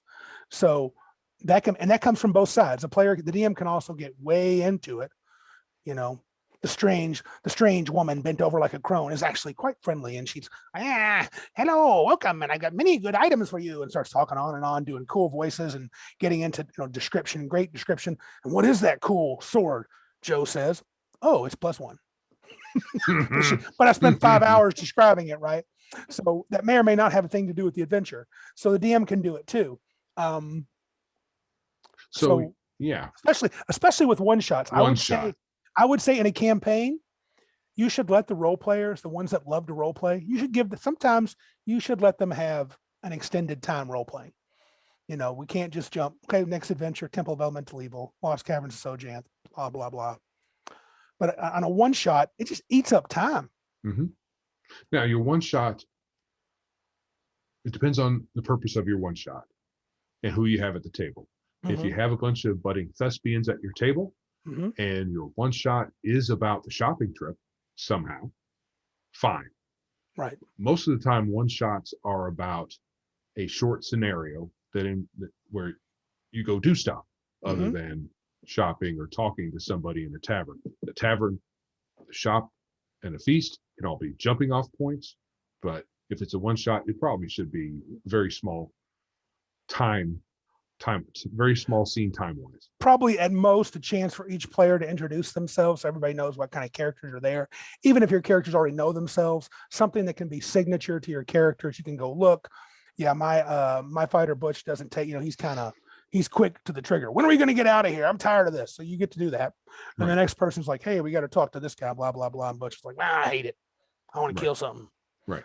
So, just a chance to do that, not to spend 45 minutes talking about how, to quote Tolkien, not quote Tolkien, but Lord of the Rings, how the soup tastes in every tavern, 4 paragraphs of how wonderful it is, and then break into song about how lovely it is. So, yeah, I think that can be a problem. Now, unless, of course, unless your one shot is it's a feast at the king's table, and you got to find out who's trying to murder, who put the poison in the king's goblet. Nobody leaves. The king did not die. His little dude that drinks his ale for him died. So, hey, nobody gets to leave. The guards block the doors. We got to figure out who did this. If it's going to be a mystery adventure, which will not be your favorite because that leads to the next topic, then, you got to let that happen a little more organically. Yes. Joe loves that word. Organic. So the last one, it just came to me. Fantasy sleuthing? Yeah, no, not the idea. That's your idea. But yeah. I was always thinking it from the DM side, but it can also be a player side too. But let's talk about both because notice I just define it down there. I give more examples of it in the DM. And I think we talked about this a little bit, but I'm not sure. Yeah, as far as on the player side, wasting time sleuthing, because what players can do is they'll look under every rock, they'll dust off every book. My wife Debbie, God bless her. Yep. Every corner of every room must be, CSI Katniss broke out, right? That or kind of like the planning session. Yeah. It can get into a lot. You can get into the sleuthing end where players are like, I don't know, this guy seems really shady. This clue can have 10 different meanings, and let's talk about each meaning in detail. So that can be really boring too. That can be a mixture of the mingling and the planning session where you're in character as you do this. And so you're like, well, my character would probably lean toward this explanation, which is fine. I mean, if your character would be like, I tend to believe people are rotten turds and they'll stab you if you turn your back, they're going to believe it was all motivated by greed or just evilness, while maybe it was more motivated by, they hired an assassin because they wanted to have a certain ascension of kings. They killed this young guy. Look who gets to move in next. So it could be more pragmatic than that. But I mean, yeah, I think that sleuthing part can be a real waste of time. And you talked about your disdain for that, I think, before in the past. Well, and I don't dislike sleuthing per se. Correct. It's just sometimes if your whole session, you're trying, it's a Clue, like the movie Clue. I guess if it's played and presented right, it could be fun, but for me, a game session, I don't know. It just seems like I've had a lot of sleuthing in a lot of games, and it's easy go to. There's a mystery. Go solve a mystery. Yep. Scooby-Doo this thing. We're going to Scooby-Doo tonight. Scooby-Doo. Yeah, and I get it. It's a trope. It's a thing. A mystery is an adventure. Yes. It can be. So maybe it's just a little worn out for me. It's probably a little because I love Sherlock Holmes stories. Right. So I like sleuthing, but maybe I was just getting too much of it. Well, and when you're at the table, though, there's the time waster. If you're like, okay, look, I'm playing a fighter, Butch. He's a butt kicker. That's exactly who he is. If you harken back to one of our earlier episodes, the type of gamer, you're pretty high on the butt kicking scale. So am I. And so I don't remember if I was. I don't think I am. No, I'm not. You were. I was not. Mm-hmm. But you want. But if you're playing a butt kicking fighter, you're like, where's the butts for me to kick, DM? Mhm. I mean, it's okay if I don't get to do a lot of butt kicking, but show me somebody's butt because I want to kick Yeah. it. I mean, I want to be the dude. I want people to go, ooh, Purple Man, because that's how I am I a roll. hammer. I need Yeah, a I'm a nail. hammer. If there's no nails, then everything becomes a nail. I Right. think too, and our buddy Philip, dude, he is really good at mysteries. I mean, he makes things very hard to figure out. The problem is, I have learned now that I've played a bunch more than I mean, for years and years, I was GM all the time. I never played one shot. That was it. But I've played enough now in the last few years that I feel your pain. You just you can't help, you don't know enough as a player when you're on that side of the screen. You don't know all the subtleties and intricacies, and it's really hard for a GM to lay it out without giving it away. And so I kind of like how Gumshoe handles it. I almost want to buy that game just to kind of study that part of their mechanic. It's like they say, give the players the clue. When you walk in the room, his bed is disheveled. They pull the bed back, there's blood stain. Yeah. And oh, look, there's a bird feather there. And then make them roll and go, oh, that's the feather of a kinkou. Kinkou is a bird-like creature, humanoid in D&D. And you're like, really? Yeah, and there's been a flock or whatever they call them. I don't think it's a flock. What's the name for a murder? There's a murder of kinkous. That's a group of kinkous have come to Greyhawk and spent time in the Inn of the Welcome Wench. So, let's go check the kinkous out. Because your roll was good, it's a kinkou feather. If your roll's not bad, it's a bird feather, and you go to somebody and ask about it. But you get the clue, you see the feather. We're not going to roll for you to notice the feather. That's boring. Let's just get to it. And if they roll well, give them extra juicy things so they can move along, and you can go fight those bad kinkous or find out, oh, there's this group of people that are trying to frame the kinkous, because that does look pretty obvious. Right. Yeah, that is probably better. And with shorter games, especially one shots, you don't want to waste the player's time trying to find a clue. Just finding the clue. Yeah, I don't know, because how many times, and dude, I love Philip, but how many times in his games are you and I just looking at her like, I have no idea what to do. I don't know what's going on. Now, eventually it comes clean, but it's really tough. And I mean, I give him credit. He should write a story, because he's got some good mysteries that are hard to figure out. Right. Got any other things that you would say from the player's perspective? No, we had the DM's perspective too. Anything that you think I left off, or you would want to add as how players can be the ones wasting the time? Distracted players. Oh, right on. Yes. And distractions can come from many avenues. Your electronics can be a distraction, even though they can also be an aid. Yep, they can. The game books themselves can be distracting. Oh yeah, beautiful art or whatever you're doing. Yeah. Right. Or just, sometimes people are just, like my wife is like, one of her nickname at her job before she stopped working there, right, was Squirrel. They actually and they Squirrel. I don't know what form of word it is, but when someone did the whole squirrel thing, got distracted, they would say they pulled a Jenny. So yeah, your wife's a sweetheart, but yeah, she can she's distractible, she'll admit. She is. And it's not really all that hard to keep her on task, but she is very distractible. And Jenny, I think you told this once. I think she needs to have an alternate, like her hands to be kept busy when it's not her turn. Because I've noticed, like one time she was I don't know if she was crocheting or what she was doing. She had a little thing she was doing, and she piped up just out of nowhere. Just when I thought she wasn't paying attention, I was like, dude, she is listening to everything. Yeah. She's on top of it. So she can get away with it sometimes, though. Sometimes she can be the one not know her character, and you got to do that. But my wife can. I can't tell you how many times she'll say, I'm multitasking, but not doing it well.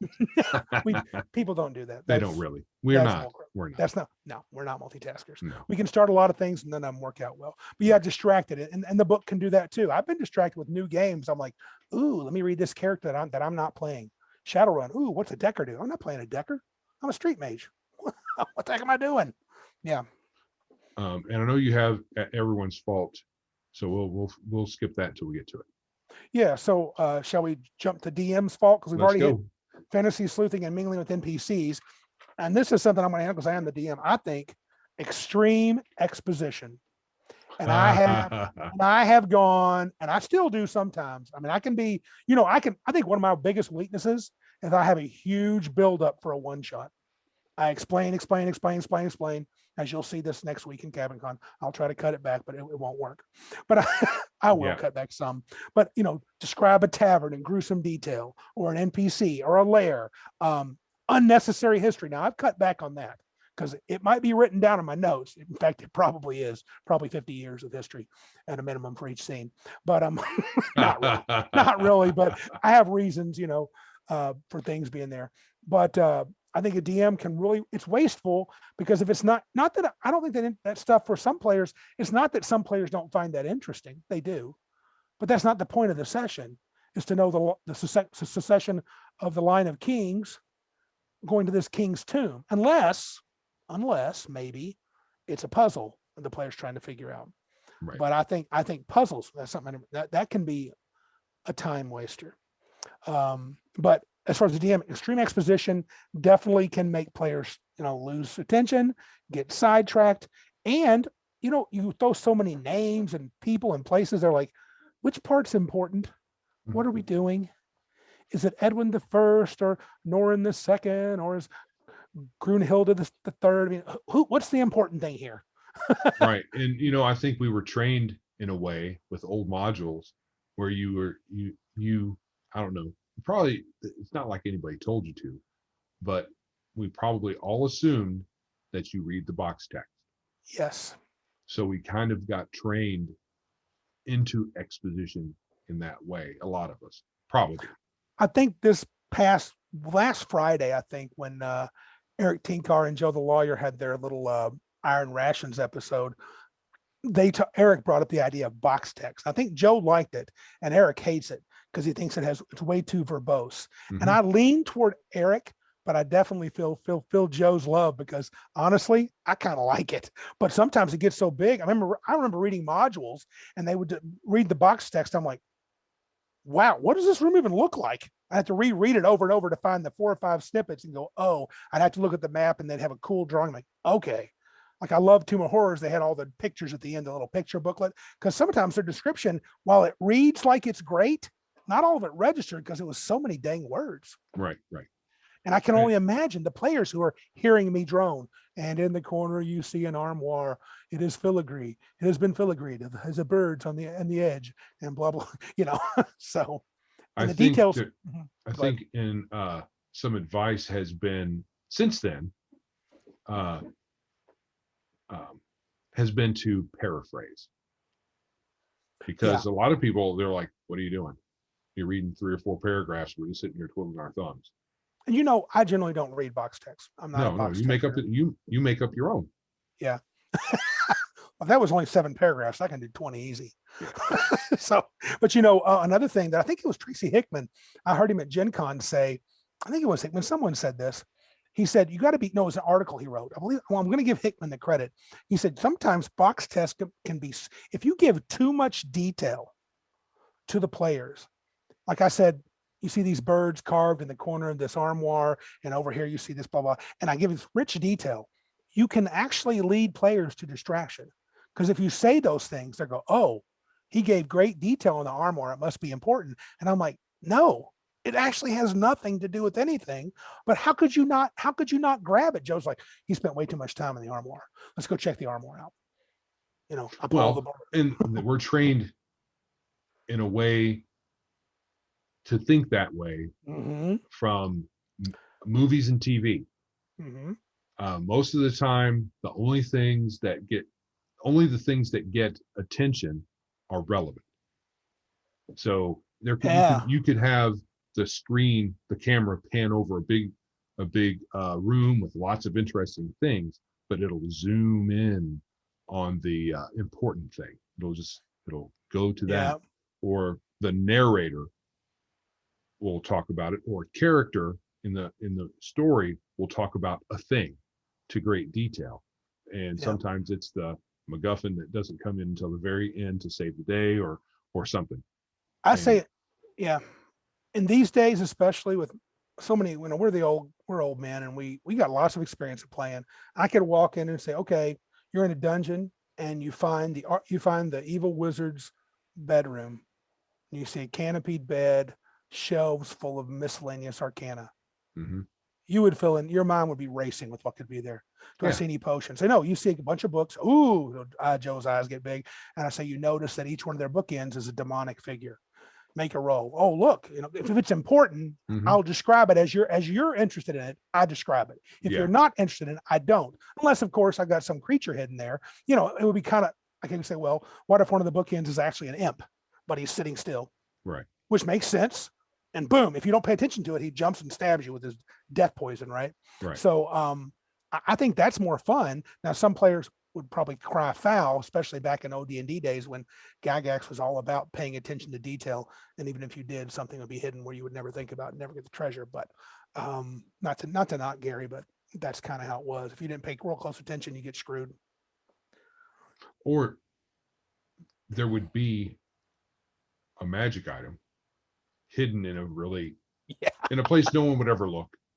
Yeah. Because who cares about the third pillar on the left, the loose stone that you're never going to notice unless you search the third pillar on the left. And we got to say the weirdest stuff, like we search everything in the room. Yeah. You're like, Really? You Gee, check every little you thing. want to take 5 hours to actually check everything in a room, Yes. especially if it has lots of stuff. Yeah. Yeah. Well, it's like, I think I've said it too. I know you mentioned that before, but in one of the Against the Giants modules, there is literally I think there is a frost brand hidden inside a mattress with no telltale signs of having been ripped. So you have to literally rip it open and you find a +3/+6 frost brand. I'm like, whoa, that's crazy. But yeah. And I think that wastes time with players getting one, overwhelmed, two, overwhelmed by minutia, and they get focused. They lose their focus and get off the beaten track. And sometimes you as a DM like, oh, I got to lead them. And that's not really important. No, you find nothing, don't worry about it. Which is kind of like, well, then why did you describe it in such great detail? It was in the box text. Yeah. Another one. And this is one. I'm sorry, I'm just a believer in this. And I know there are players that DMs that say, I just wing it all the time and run a great game. Does not prep, and it shows. So notice I qualified it, and it shows. Yeah, lots of ums and ahs. But so you see this a church, and it's dedicated to, oh no, I meant Loki. And then it looks like no one's there. Oh, there's a light on though on the back. He looks a little confused. DM moves slow. I think sometimes it can be a telltale sign if you're running an older version of the game or a game you're real comfortable with. It becomes one combat after another with no seeming rhyme or reason. To me, first of all, unless that's the plan of the game, that's boring. Second of all, I think the DM is just faking it. Or you fight 10 orcs, you fight 6 orcs, you fight 3 orcs, you fight 9 orcs, you fight 10 orcs, you fight an orc with a sergeant, you fight an orc with a shaman. Not that can't make sense if you're raiding an orc camp, but it doesn't make sense if you're just some weird dungeon that seems like you're not even sure why you're there. Oh yeah, it can be very obvious. Yeah, and I feel like, to me, I'm wasting time even if I'm playing, because to me it's like, dude, this isn't really. You have no coherency here, or extreme random encounters. Every time you turn around, the DM's rolling for random encounters, and you never even get to the adventure site because it's random. Some random is all right. Some is all right, and I think there's a sweet spot. You got to know how to do it, and I'm not inclined to be, very 13th age or 3rd edition or 5th edition about it, where this many encounters for the day or whatever. I'm not down with that, but I think I really hate that whole paradigm where you must have X amount of encounters per day, draining this many resources each encounter. Right. Level appropriate encounters. It was kind of novel at the time. It was. At this point, no thanks. I'm done with it. You can be 3rd level, you might run into an ancient red dragon. I don't know what to tell you. Don't fight it. Don't even think about fighting it. Either run or grovel. Right. Figure something out. But I think those are time wasters when a DM does that, because it's literally just wasting your time. Why did I even show up today? You didn't prepare at all. And I know the DM puts a lot of work. Lord have mercy, I am the DM. I put twice as much work as anybody at the table. I guarantee I do. When I run, probably 3 times. But you know what? That's my job. My job is to be ready. Mhm. So, and I love it. You can be ready as an improv DM. You can. There are lots of ways to be ready. Lazy DM is a method. 100%. It's not no prep. It is low prep. prepping to improv. Yeah. And I have no problem with that No. as long as it doesn't show that you don't seem like you know what you're doing. I mean, and I've had several DMs that seemed like they were faking it. And by that, I mean, they just didn't know what the hell was going on. They were just, and to me, this felt like a waste of time. Even if the encounters are kind of fun, it can be, usually they're not though. If they're winging it, it's pretty dull. And they usually think of them, you default to orcs or dragons and cult goblins or, boring. They're raiders. Oh, how incredibly exciting for the 900th time. Right. Yeah. Anything else you can think of that DM does that can be, and GM that can waste time at the table that he does specifically? Probably not, because GMs The are pretty only other awesome. thing is not knowing the rules very well. Yes. Now, you cannot know the rules very well and just go with it. If you have a couple of rules under your belt, like make a dex check or something like that. How about know the core mechanic? Yeah, if you know the core mechanic, you can probably wing everything else, especially with D&D, especially with certain versions where basically everything's a D20 add stuff against a particular target number. So everything else you don't need to worry about. Yeah, but a DM that doesn't know the rules is actually definitely more detrimental than a player that doesn't know the rules. Right. Because I can often know the rules for that player. Right. Especially a new player who doesn't know it. I'm like, I'll just tell you, you need to roll D20. See that number under will, add that to your roll. Go. I mean, you don't have to memorize the rule book. No. So there's a few rules you definitely need to know. You can rely on the players. You should be able to rely on the players to know the rules for the stuff that the characters can do. And some corner cases. Yeah. But I think as a DM, you better have a pretty good grasp on that. I mean, I don't mean you got to read the book inside and out, but honestly, I have a lot more faith in a DM that kind of knows the rules pretty well. Yeah.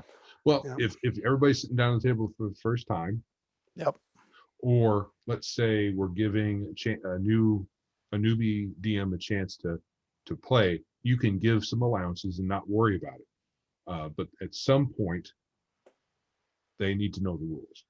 For example, to some degree, Cabin Con, some skill. I'm going to run the Alien RPG. I better know how the stress dice work. Yeah. I better know how you attack things. I better know how you make skill checks.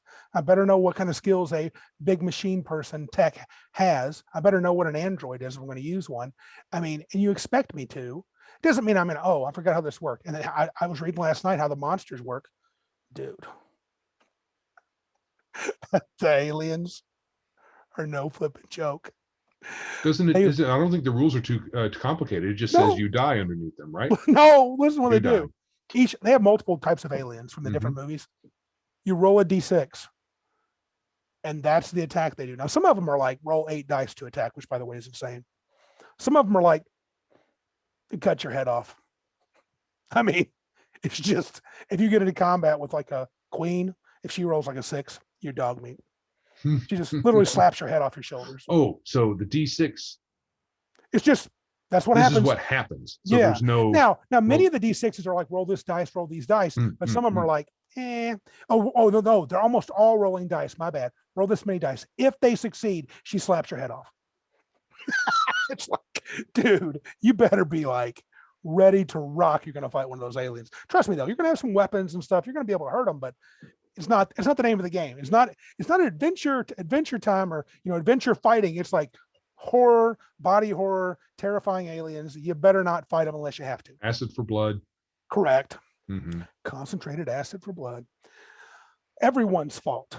Now, this last category, we're ready to move on. I think we are. Yeah. DMs don't have many faults. So, yeah, you had 7 or 6 plus 7 other for the players and 4 for the DM. And 2 of the 4s were mostly players' fault. Yeah, apparently. I'm not biased at all. Okay, it's everyone's fault. Now, this is interesting. The first one I picked, and I got probably to qualify, eating and drinking. So personally, we got a lot of players, and we used to get together. We'd have meals when we play. A lot of players like you, I think you'd like to eat and play. I Mhm. think that's cool. I'd rather not for a couple of reasons. One, I got a lot of things I'm juggling. And if I'm eating, by eating, I mean a meal. We used to share, well, sometimes we It's share one thing meals. about snacks. Snacks is different from the Snacks meal. are fine. Grab chips, Yeah. grab candy, whatever you're doing. I don't care. Grab pop. But if it's like actually eating food, like a plate of food, it's not as big a deal for a player. To me, most players I see don't mind. But as a DM, I can't concentrate when I'm eating a plate of food and playing the game very easily. So to me, I think snacking is the best. I would rather plan to play around meals. Mhm. And at 6-hour intervals, we might want a meal at the beginning or the end, because we're going to be playing pretty heavy. We may not. And I think we get that going where we're meeting face to face, which I plan to be doing right after Cabin Con. We're going back to face to face. Not the day after, though that would be fun. I think we may, if we're going to get longer sessions, just eat at the beginning or eat at the end. And plus, that gives you a chance to get the BS out of the way. Yeah. But I think in general that can be a drag where someone's like, dude, I'm starving. I gotta go get. Oh, I had this middle of a game. I got to go get food. I forgot to get food. Anybody want some food? Or even ordering pizza, it's okay as long as if you haven't planned a break time, that's fine. But sometimes it can just be such a drag, Oh, sure. Yes, Mhm. definitely. Because Um, a lot of this can be in the background during play, but let's say it becomes your turn and then you say, oh wait, I've got to order this food, instead of having already done it when other people's turns have gone. Right. I That mean, is, if the doorbell goes off and go, that's my pizza, that's cool. yeah, you Take can't do 5. anything about that. No problem. And that's not even a big deal. Get your No. food. I Yeah. really don't care if players eat. I'm just saying, As a DM, as a DM, I don't want to be eating while you got too I'm much trying to to do. play. Mhm. Yeah. Too much player chat. And that's a hard one to handle because anybody can be guilty of this. Check out this movie last week, played this cool video game, reminisce. Remember last week we did this and Joe the awesome roll and saved the princess from the dragon. That was awesome. Right. And I enjoy that kind of talk, but I wish we could, and I know there's extenuating circumstances, but that is a time waster no matter how you qualify or It is. justify it. What can accentuate that is if you have long periods in between play sessions. Yes. And you don't have any contact or minimal contact in between the players. So when you get together, if you're friends at the table, it can be, you visit for a while because you haven't seen each other, you got to catch up and stuff. And that's just the way we are. We're social creatures and we do that. And honestly, whether online or at the table, it'll be like that for us. It would be like that. So especially when we get to Cabin Con, we're going to be visiting a lot because we have to see each other.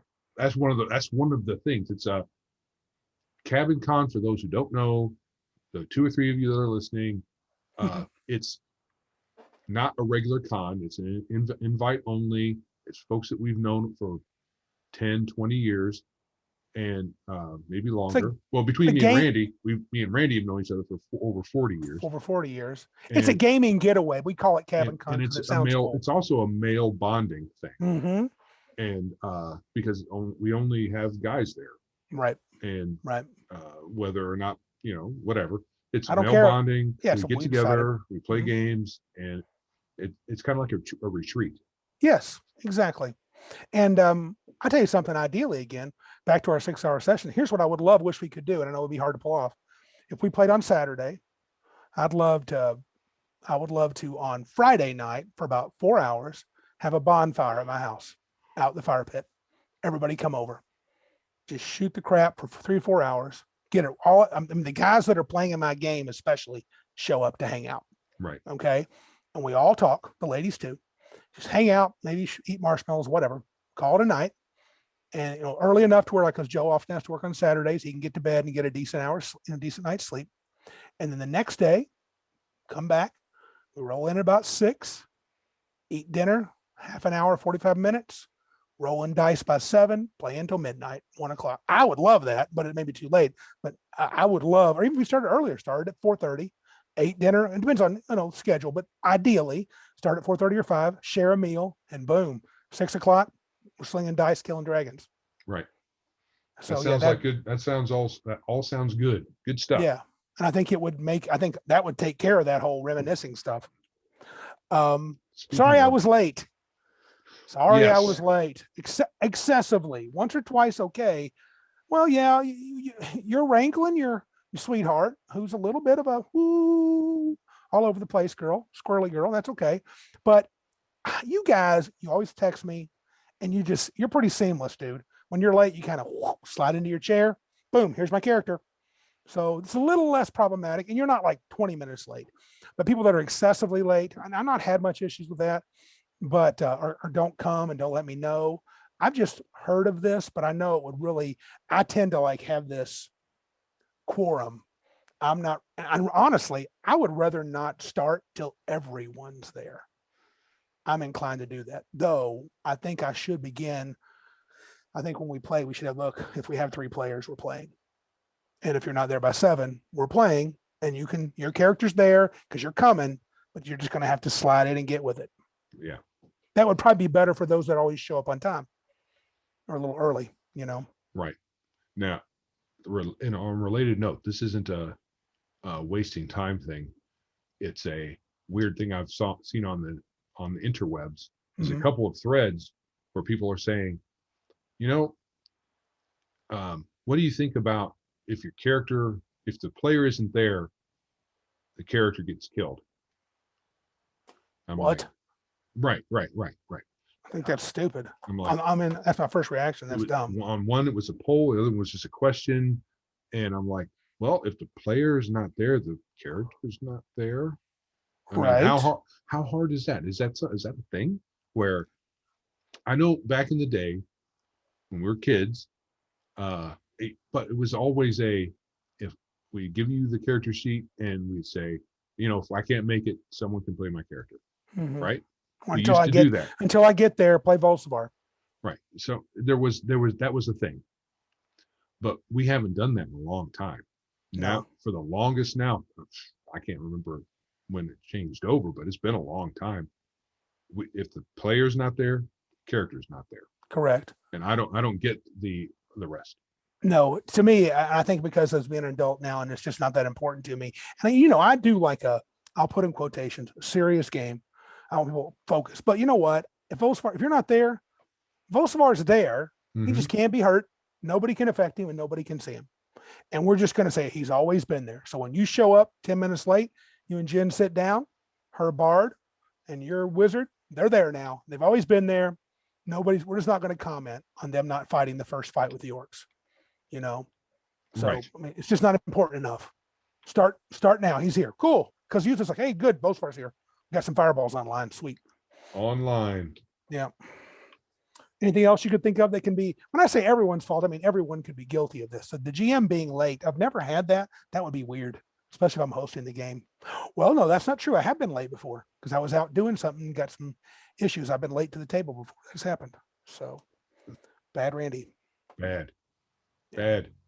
Anything else you can think of that's kind of waster for this is more of a player's thing. It's anybody. I mean, like whoever's at the game who could do it. I can't think of much else. Those are the things that came to my mind. Yeah, I think that's, I mean, we could keep beating the horse till it's, really dead or undead.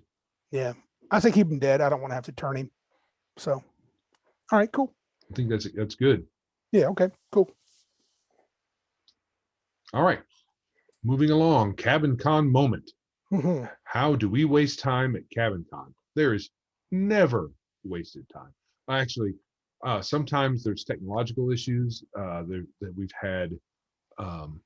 We've had the internet go down, and when we go there, a lot of us are trying to be high speed, low drag, and have very little gear, and rely on the internet for PDFs and whatnot. And it can be an issue with 20 guys getting their phones out, a few tablets and laptops and all this stuff on, the kind of iffy, I mean, not to put her down, the lady who runs Does what she can. Cabin, she does what she can. I mean, why she's not going to have a T1 line installed No, so in that every cabin. yeah.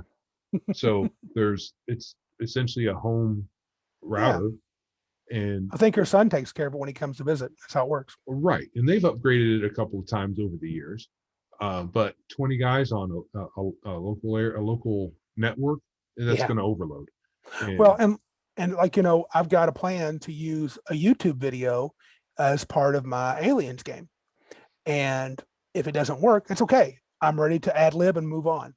So what are you going to play it on? I'm going to play it on my iPad. I guess play it on my, Do you have much storage space on your iPad? Can you download it? oh, I didn't even think of that. Yeah. There you go. Yeah. I Oh, will. well, it's YouTube. So if it's a Can't- YouTube video, you have to have software to download it. Oh, I've got it in a list, so I can find it real quick. Yeah. So yeah, well, I'll have to I think it'll be fine. Yeah. It's pretty. It's like a minute and a half. So it's not. I think it's 3 minutes. Not very long. Right. Yeah. So And yeah, the visiting. the visiting, but that's not a waste because No. part of us that's why we're there, is to get to vacation and chill and see our buddies. Now, I have wasted time before because I have forgotten stuff. One year I literally forgot to bring towels and toiletries. Mhm. That first night I'm like, I need a shower. Holy crap. I got really angry and I said, I gotta go home. Urgh. Like about an hour away, dude. That's 2.5 hours of Kevin Con I'm missing. Yeah. Which one? When was that? That was in that was one of the early ones in Lake George.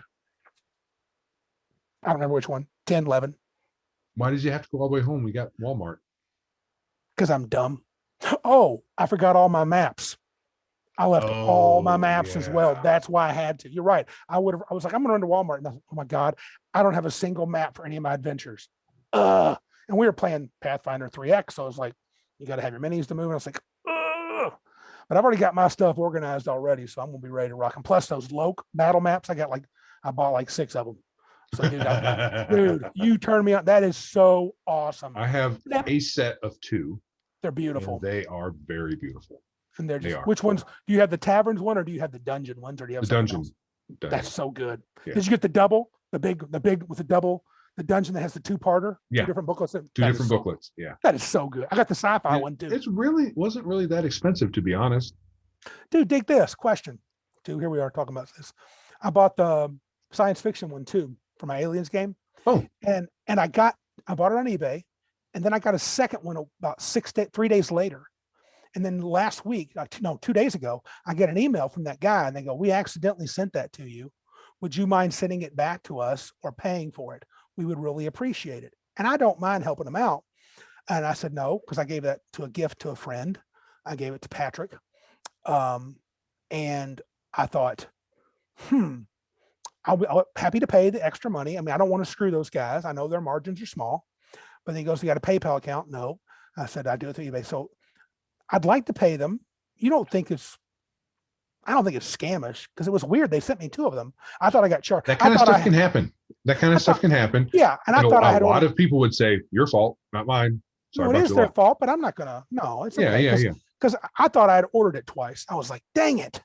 And then I was like, well, I can give it away. And then Patrick makes sweet shirts, and I'm like, dude, he's getting it. Right. So that was cool. But anywho, You just send them a check. You can just Right. mail them a check. yeah. I mean, if you $2, don't want to do PayPal, Oh yeah, there you go. I'll just send him a check. That's what I'll do. Yeah. I still got old school stuff. I'll tell him that. I was like, yeah, that's if you what we'll don't do. want to do an electronic form of payment, I will just send. yeah, I will do send that. them a- I will just send send them a them a paper check. Give me an address, and I'll send it to you. But I Yeah. was going to say, so there's other times. So as a group, we don't waste time. What about when we're trying to decide on games to play? One thing, you can do PayPal without having PayPal. I have a PayPal account, but I don't want to connect it to my bank. You don't have to. You can Oh. use a credit card to pay a PayPal debt. I'm pretty sure. So if they have a PayPal, Yeah, try to go on the PayPal and see if you can just use a credit card. I think I'll just offer up a check. Yeah. Okay. Cool. So Um, I'm back to wasting noticing time. that your face is getting dark, or you're getting shadowy. Am I? So I'm not sure if your screen is timing out or Really? what's going on, or Hold the on a camera. second. Maybe it's. I don't feel like I'm seeing myself fine. Give me a second. Tell me if this helps. Yes. So, but it keeps what is happening is you're going a little dim. You're getting, or it's not dim. It's just brightness. It's like the Is that better? yeah, I can see you better. But it is still it's still doing a little bit of that. So it's because you have the light, the big bright light on the ceiling light. Okay. All right. Randy's doing some shenanigans with his camera there. I'm shenanigizing. Yeah. The bright light you have behind Yeah. you is Mhm. probably screwing around with your the camera that you're using. Okay. You're using your laptop camera. I am. Yeah, it's probably Maybe I what it should. is. What's a video filter? At some point, you may want to invest in indirect lighting. Okay. That will be better than having your ceiling light on. Okay. That's what Roger. I have. I have a lamp in the corner that throws the light on the wall, Hmm. and that gives good. If it's okay, I mean, it could be better, but Okay. indirect lighting is what you want. Okay. I'll work on that. Yeah. Sorry if I'm Since fake we're now. going, it hasn't been an issue, but since we're going to do this on YouTube, Right. so you just I went want from folks to see this beautiful face, man. We don't want to miss obviously, out. We don't want to miss out. obviously. Miss out on the love. But Right. anyway, so back to Cabin Con. Back to the comment. Uh Food. oh, that can be a waste. Waste So of time. this is well, it depends on what you want to do.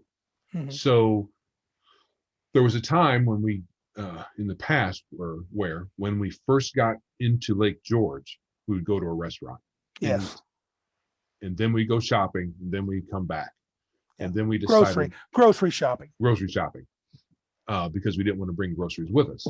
But Philip made the great point that you can probably just have a cooler and put all the food you need in the cooler, and you don't need to make a shopping trip, and it saves time. We can get to gaming faster. Which That's what I'm we doing. all thought that was a great idea. Yes, and most of us follow up with that. Yeah. Though we sometimes make a trip to the Walmart to get stuff, To but get little odds and ends.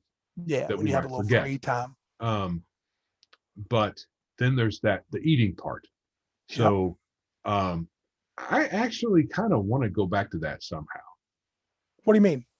where we have like where we all eat together A meal. at least once. Actually, I don't know. I was thinking kind of like we would. I don't know. We've tried to do this in the past. I don't know if it ever worked out very well, where we would try to coordinate what we brought, Right. and it would all be kind of like self-catered. What if we did we could do this right now. I could post on the site. I could say, bring a dish to pass for Saturday night and just wing it. It could be anything. You know, We're could- all pretty carnivorous, so it'll end up being pretty good. meat. Yeah, it'll be meat. awesome. Yeah, I think that'd be cool for a Saturday night dinner. That'd be kind of fun. Carnivorous. And we could do this on the fly. Yeah. I think sometimes when we try to choose games, the board, we have this Yeah. whiteboard that I put up with my easel, and we'll say, okay, it's slot 1. Who wants to run a game? We write it down, and then people sign up. And it can be sometimes a hurried mess. People rush to get to a certain game, or people will slowly go, I guess I could run this. So how don't you run that? And I think we waste time with that. And we've done can. kind of, we can. I think we've come a long way though. It tends to Sure. be pretty smooth now. And I think we've learned to like put games on the board for the next session. Like if we're going to do session 2 in the middle of the day, we put session 2 and session 3 on the board and get that all squared away. Right. I think it'd be good to have 2 at a time. I may try 2 at a time this year. And we haven't done you did an online one time for us, trying to organize morning slots. That's disappeared. I think we're just going to stick with the board. Even the first day, I'm just going to go right up to that big house, put the board up. I'm going to write my game down there and say, hey, whoever wants to play, I'm running the superheroes game because Josh is now coming for 3 days. So I'm running the superhero game, 8 a.m., 9 a.m. First day, rock and roll. Good deal. Yeah, I think it's better that way. Yeah. But as far as in the past, it's been an issue. I think we've gotten better at it. Yeah. And I think what we've got now is loose planning. Don't worry about it too much, and we go with the flow. I think it Yeah, works we're- better since it's supposed to be relaxed. It's kind of It is. vacationing, so we shouldn't get too. Yeah, I've been a little anal in the past. I've been the one guilty, one to make I everything agree. perfectly planned. All right, I think that's good. Yeah. All right. So our next segment, dig this setting, Ravenloft.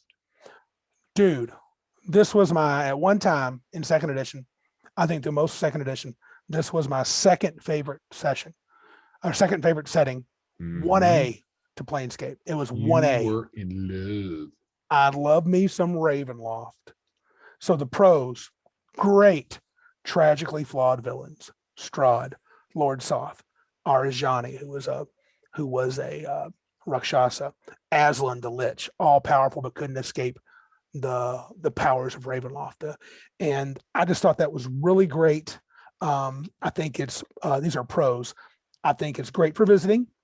It's a good tone change from high adventure to gothic horror. Mm-hmm. It truly makes PCs want to find a way out, especially the second edition version.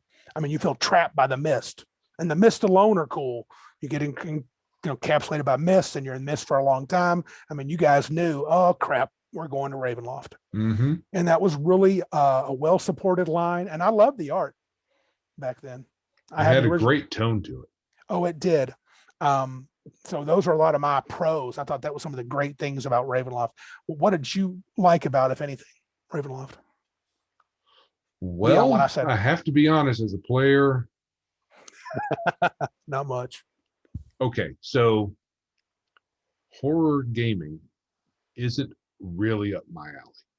Right. I get the attraction. I think that Ravenloft is well done. But when you're in a setting, I don't think you need to know that your PCs are definitely going to win. But Right. in the domains of dread, you're definitely going to come out of it not on the positive side almost all the time. Even if you win, you're probably going to pay a price. Right. And That's- if you that's don't sim- stay in the domains of dread, it's maybe not so bad. Right. But if you get to dip in, dip out, like you were Mhm. saying, Yeah. then it's fine. But if you have a whole campaign where you just stay in there, you can end up really messed up as a character. And it's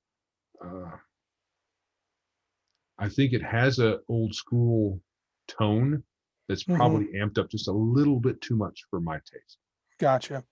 Yeah, I think leaning into the cons, that's definitely one of them that not many players like winning with the cost. I had a trouble finding, even Joe was a player. I mean, finding players that enjoyed it, and they were ready to. If I did a Ravenloft adventure, if I didn't warn them, their goal was to get the hell out of there.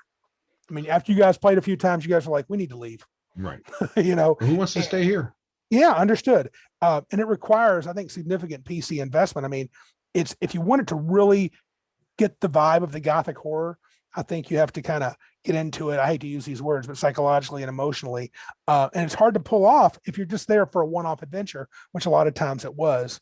Because it's not like you're going to bring Barovia out of the domains of dread and plop it in the Forgotten Realms. or some other locale where it's supposed to be, because Barovia was ripped out of its original place. Right, wherever world it was in. Whatever world it's supposed to have been in. So I don't know a lot of the backstory very well. Right. But So yeah. I don't know if there was any, and I don't think there was. And if there was, you'd have to be pretty high level to go in there and say, all right, we're setting Barovia back where it's supposed to be.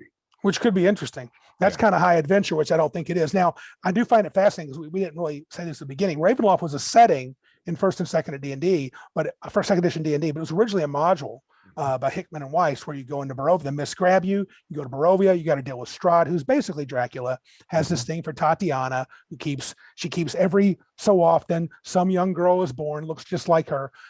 This woman that he loves so many years ago, that was his brother's wife, and it's a long tragic tale, and it's cool for a one-off.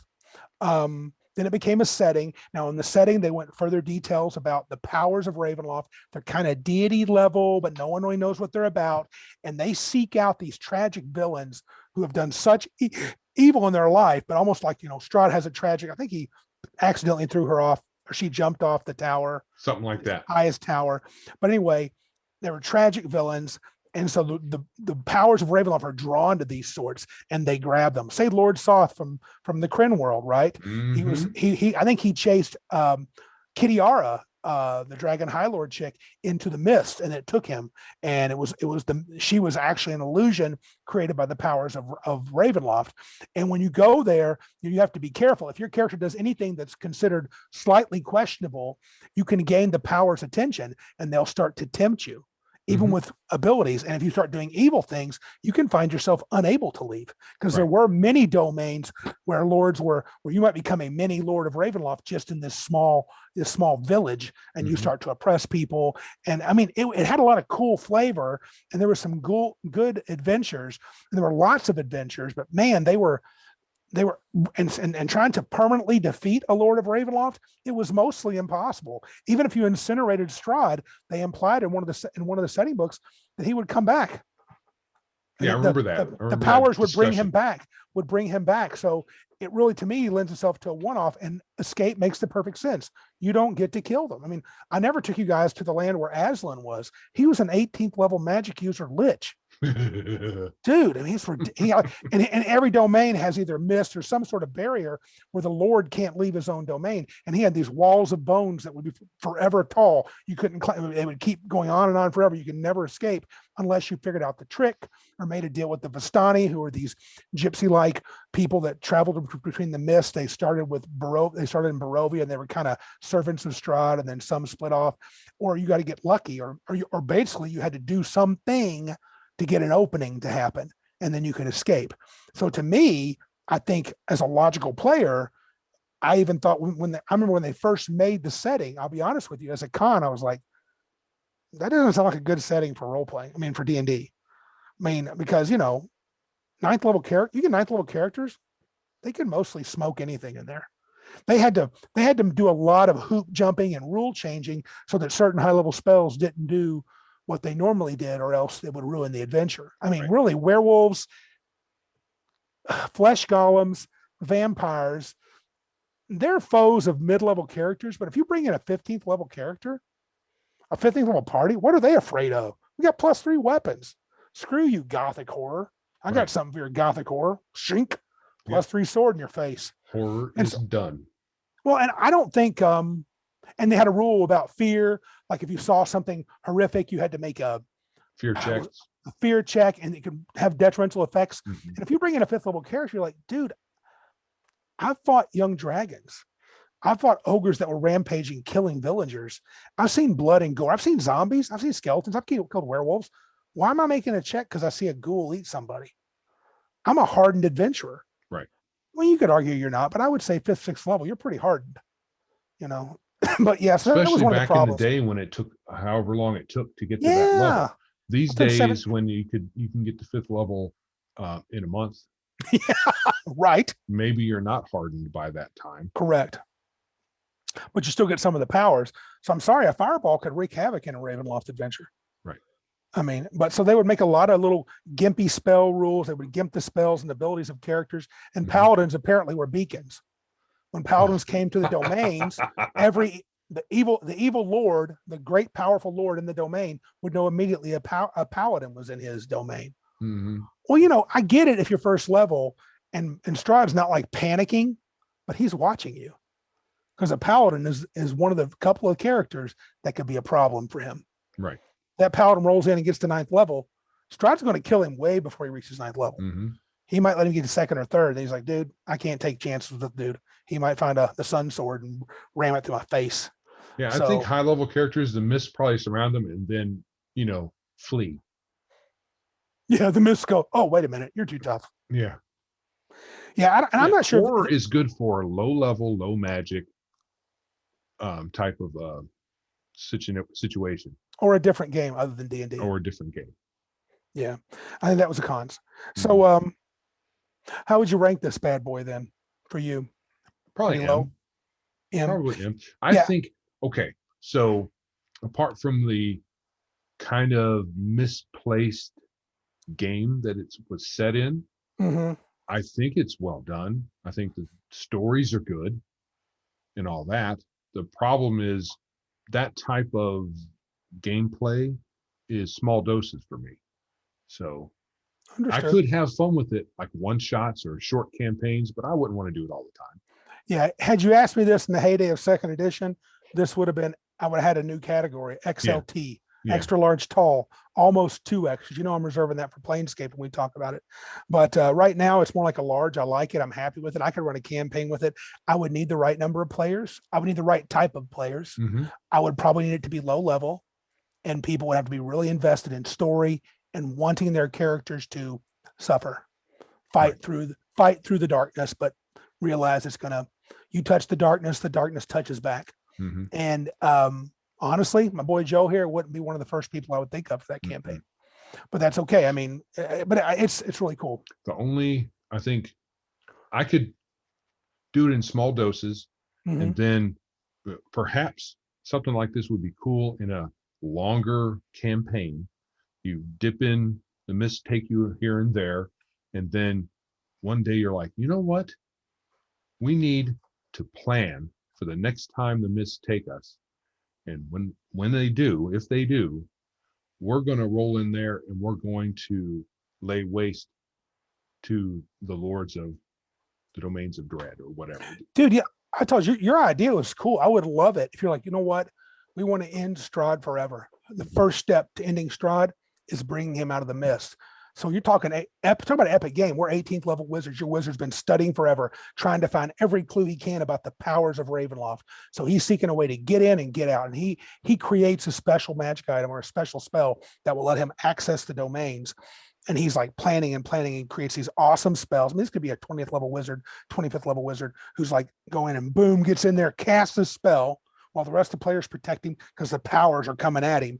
And boom, he teleports, frees Barovia from The domain of dread. And then you guys like, let's get this crap. Then you go, okay, Strahd, we're gonna beat you into the ground. We're gonna murder you permanently. You're done. And kill him and all his yeah, because I mean, I'm sorry. If you got a 20th level dude, Strahd ain't ready for that. He got nothing for that. Daylight. Yeah. Hello, daylight. Meteor swarm. Mm-hmm. Yeah, forget it. So yeah, that's cool. All right, man. Okay. So remember, if you're watching this on YouTube, we're going to do our normal end outro stuff. On the YouTube video, there will just be a negative material plane marker that'll flash up, and then we'll go into that. On the podcast and just audio, we're going to have our music. It'll play out to the end, and then we'll have the negative plane where we get to rant because rants are us. We got some rantitude tonight. Yeah. Anyway, shameless plug time. Mm-hmm. If you'd like to support our show, please help get the word out and check out the website at biggestgeekestpodcast.com. If you want to give us some support, go to the support tab. Share with your friends. It's much more important than any kind of monetary thing you can do for us right now, although we'll take it. But get the word out. Let your friends know. And check out the podcast and or the YouTube page or the YouTube channel. Mm-hmm. The link to the YouTube will be in the show notes starting with this episode. Sweet. If you have any questions for us, then you can email us at questions@biggestgeekestpodcast.com.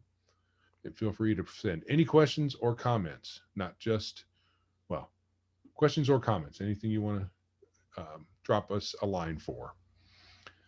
We'd also like to encourage you to check out a few podcasts that we like. Red Dice Diaries with John Allen Large and his wife Hannah. Radio Grognard with Glenn Hallstrom. The Tale of the Manticore, which is a unique dramatized quasi-actual play. Tavern Chat with Eric Tenkar. Nerds RPG Variety Cast with Jason. And Shadow of the GM with Barry. There was one you were considering adding. What was that? You remember? No, but I need to look through my list because Okay. there was one. Give me some time. There may be another one I want to pimp. Yeah, So. you text that to me so I can listen to it as well. Okay. Please and thank you. Yep. With that, this is Joe. And this is Randy. And remember, if you can't be big like us, then be geeks like us. All right, we are now in the negative material plane, and we're going to start with the new actual play news With Goldblum. Jeff Goldblum. I don't have a problem with actual plays per se, No. but the highly performant actual plays, Mm-hmm. where people are putting on a performance instead of just playing. I mean, to be honest, most actual plays where they're just rolling dice and doing what people do at the game table, I can't sit and watch that. No, it's boring. As an audio podcast, it can be useful to some degree to get perhaps get ideas for how to run your games. Yes. Perhaps. That's the most I'll give them. And I know why some people put their actual plays on YouTube and whatnot for extra content. Yes. Content for one reason or another. Sure. But these ones that are highly performant, like Critical Role, and apparently this new one that I Dark Dice. Dark Dice. And adding Jeff Goldblum, it seems like could only do that. Could only make it more like that. More just role play. He's just an actor. But maybe he likes D&D. Maybe we don't know it. Maybe he is a D&D dude. Right. Maybe he'll like rolling dice. I don't know. Right. Now, I just watched most of a video. I just didn't have time to watch the whole thing with RPG Pundit. Mm-hmm. Is that the right name? Yes. Yeah, RPG Pundit. Mm-hmm. Sorry, I got your name wrong if you ever listen to this. Yeah.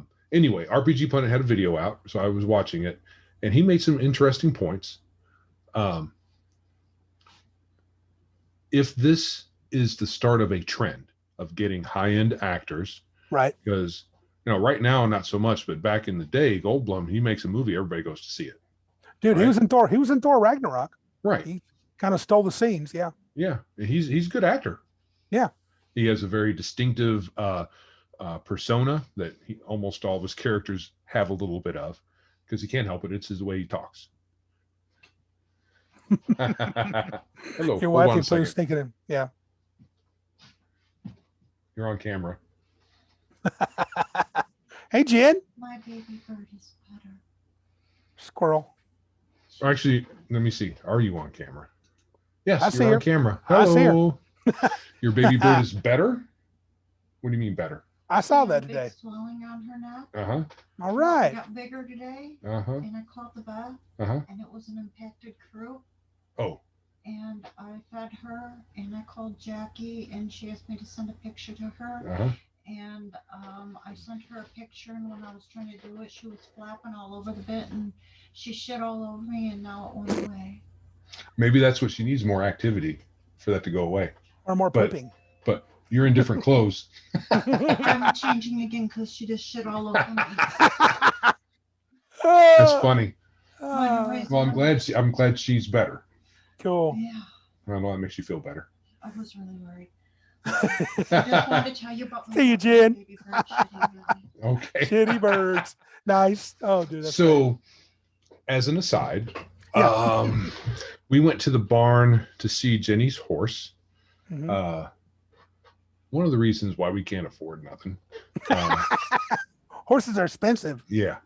I think that was Sunday or Monday. I was off Monday. One of those 2 days. Mhm. There was a baby bird on the ground in the barn. Rescue time. And, I was just going to walk on by. Sorry about your luck, bird, but. Not the wife. No. No. So we brought the bird home. And I was like, hon, there's bird rescues. We can call them, later on. Yeah, right. That didn't happen. So we've got this little bird. It's cute. And it's real sweet when it's little chirping and stuff. Mm-hmm. And she feeds it and everything. And I've held it a few times, and it's nice. But it had this little sack on it. Right. And like she said, it's gone away now, which is good. That is good. And the little bird had it on. We don't know if it's a girl or boy. I have no idea. Right. I don't know how to sex birds. So. Right. but now the little sack is gone, and Yeah. it's all good. Sweet. So, either it's going to fly away someday when it's big enough and has feathers and everything, or I'll have to buy a bird cage. I have another pet. Yay! If you're taking bets, I think it's going to be the latter. Yeah, probably. All right. Anyway, Mhm. so yes, RPG pundit. Mhm. So if this trend continues, he said, Yeah. So if this is a trend, mhm, we don't know, but he Right. thinks that if this is a trend, what could happen is Goldblum gets on this, other big name actors get in other series, mhm. and it steals all the thunder away from the small time guys, because and so that starts kind of it starts a thing where uh, the small time actors, they lose everything, and then it's all the big time actors until it's not a thing anymore, and it just all crashes down at some point. I think that's bound to happen because I already believe that we're in a heyday. The bubble's going to burst.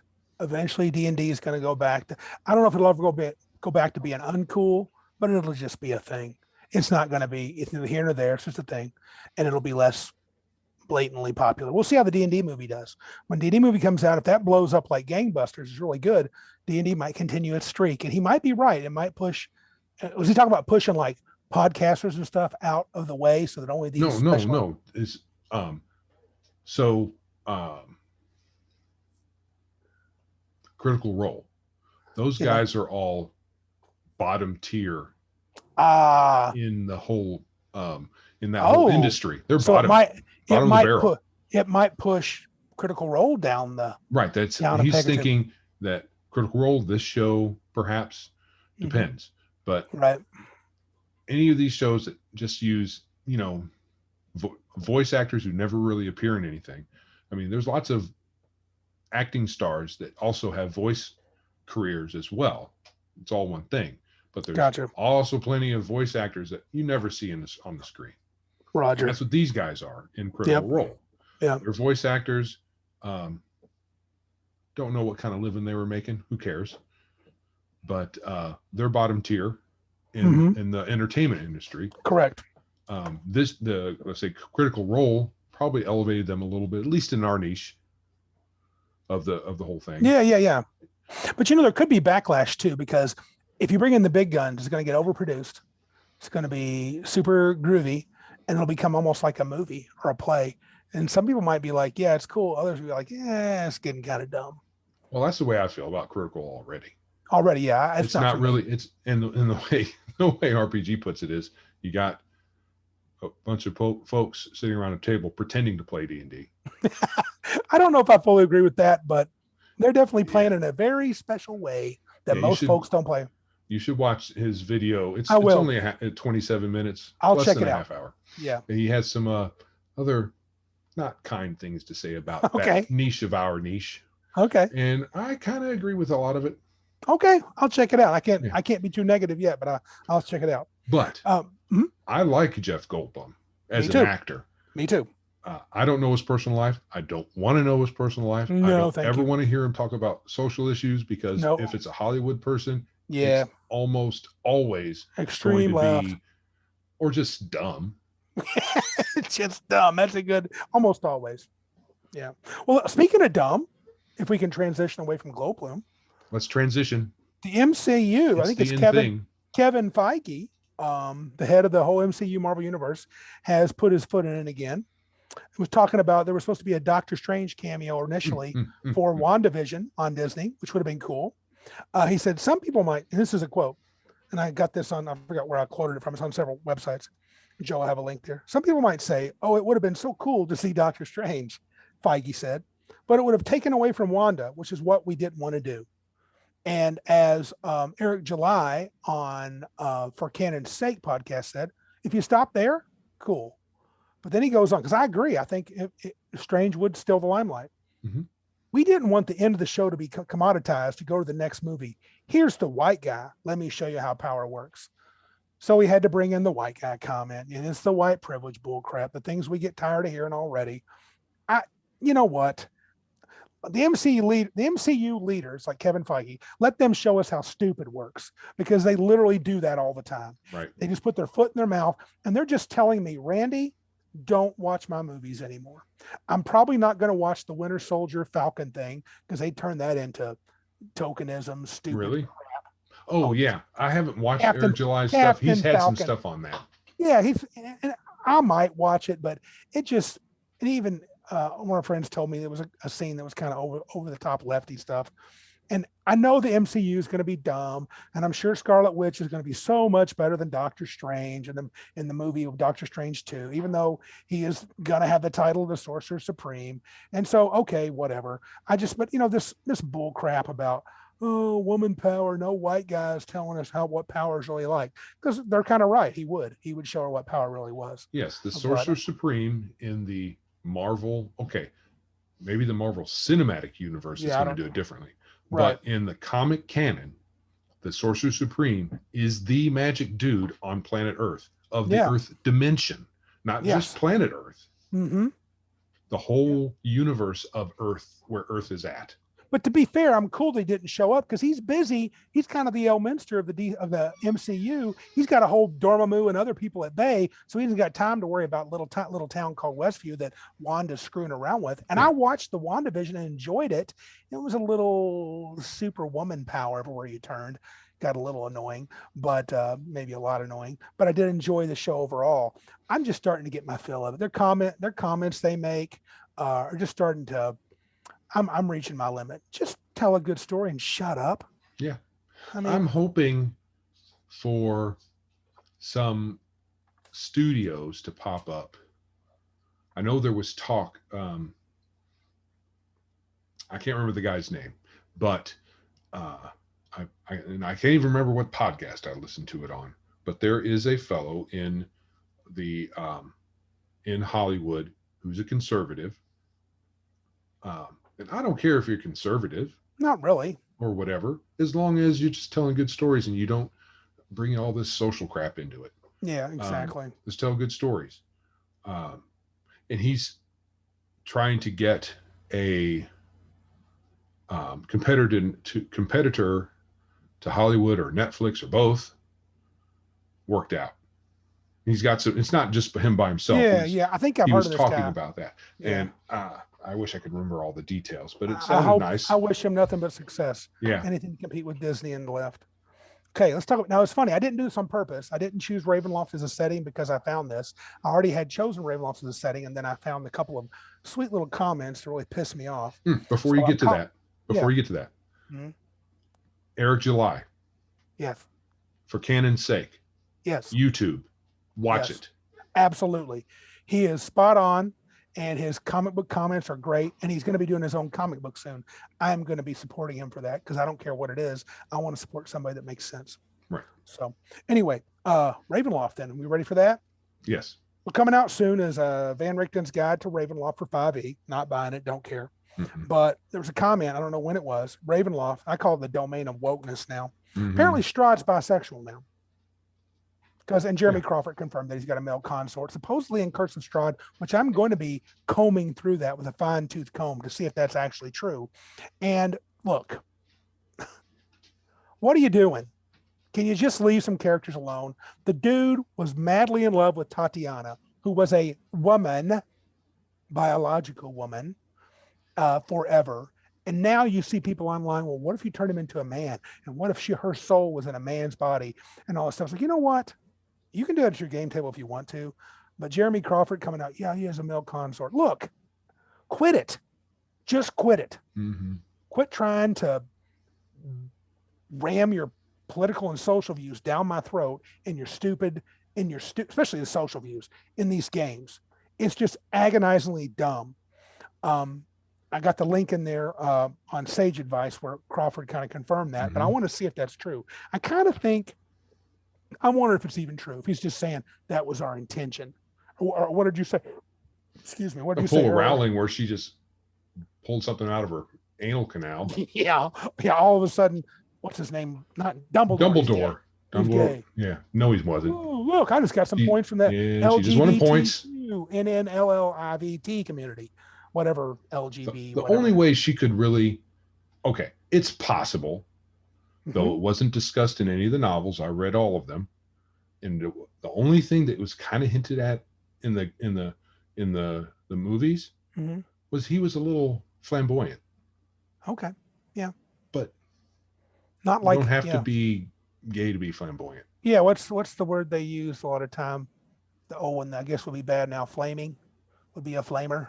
Yeah, but he wasn't Someone. like that. He No, just no. he just had eccentric way of dressing. I mean, this is nothing more in my His mind. clothing. Crawford doing that's the same as Iceman being gay. Yeah. You're just trying to abscond with already settled characters. And I get Strahd's a villain, and I'm not saying Strahd would pretend to be, or even he might be bisexual, but I don't care. Don't.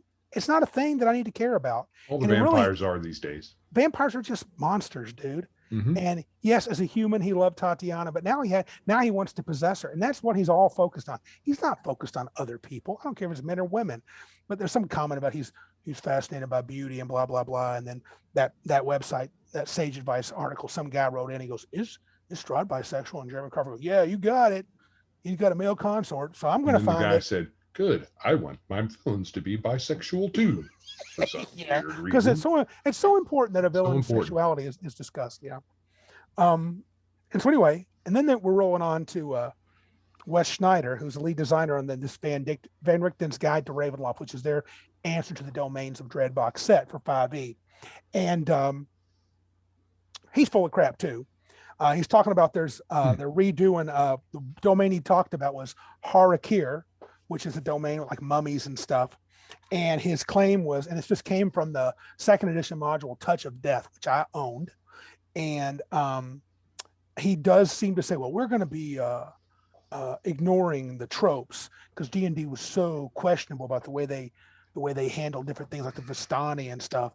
Well, look, I got news for you. If you look at the definition of a Vistani, of a gypsy, they're from the Roma culture. They got a variety of different ones. Let me find real quick because You I Googled actually, that.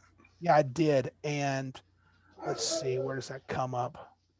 Here we go. The definition. I wanted to read it. A member of a people originating in South Asia and traditionally having an itinerant way of life, meaning traveling, living widely dispersed across Europe and North and South America, and speaking a language. So they're all over the place. Romani, that is related to Hindi, a Romani person, a nomadic or free-spirited person. Okay, so that word is bad to use. A nomadic or free-spirited person. Oh my gosh, heaven forbid you call me a nomadic or free-spirited person when I don't know, I'm nomadic and I'm free-spirited, or at least that seems to be the case. My point is, it's not what they say it is. They're crap about saying the Vistani is some kind of like cultural appropriation or they're being negative toward them. I don't buy it for a second. And I think his comments are just so, well, they're just very indicative of how role-playing games are going, especially D&D now. They're just slapping up all the woke crap.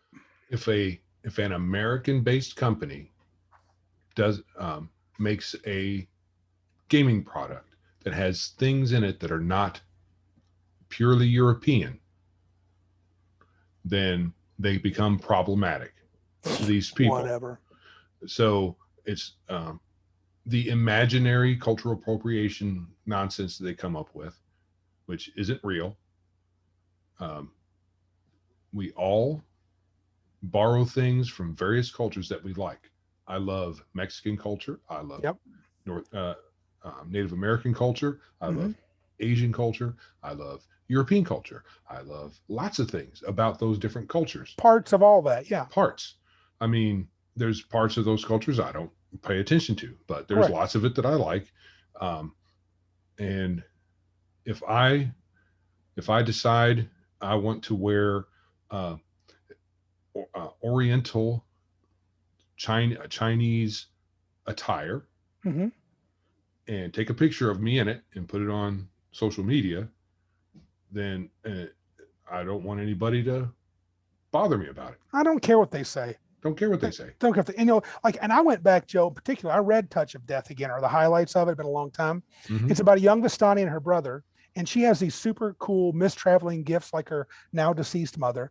It involves Sinmet, who is a bad guy, sort of a greater mummy. He deceives another evil chick, a priestess of Set, to help him do his bidding. He's trying to take over the domain from the Dark Lord Ankotep. He's one of the Dark Lords of Ravenloft.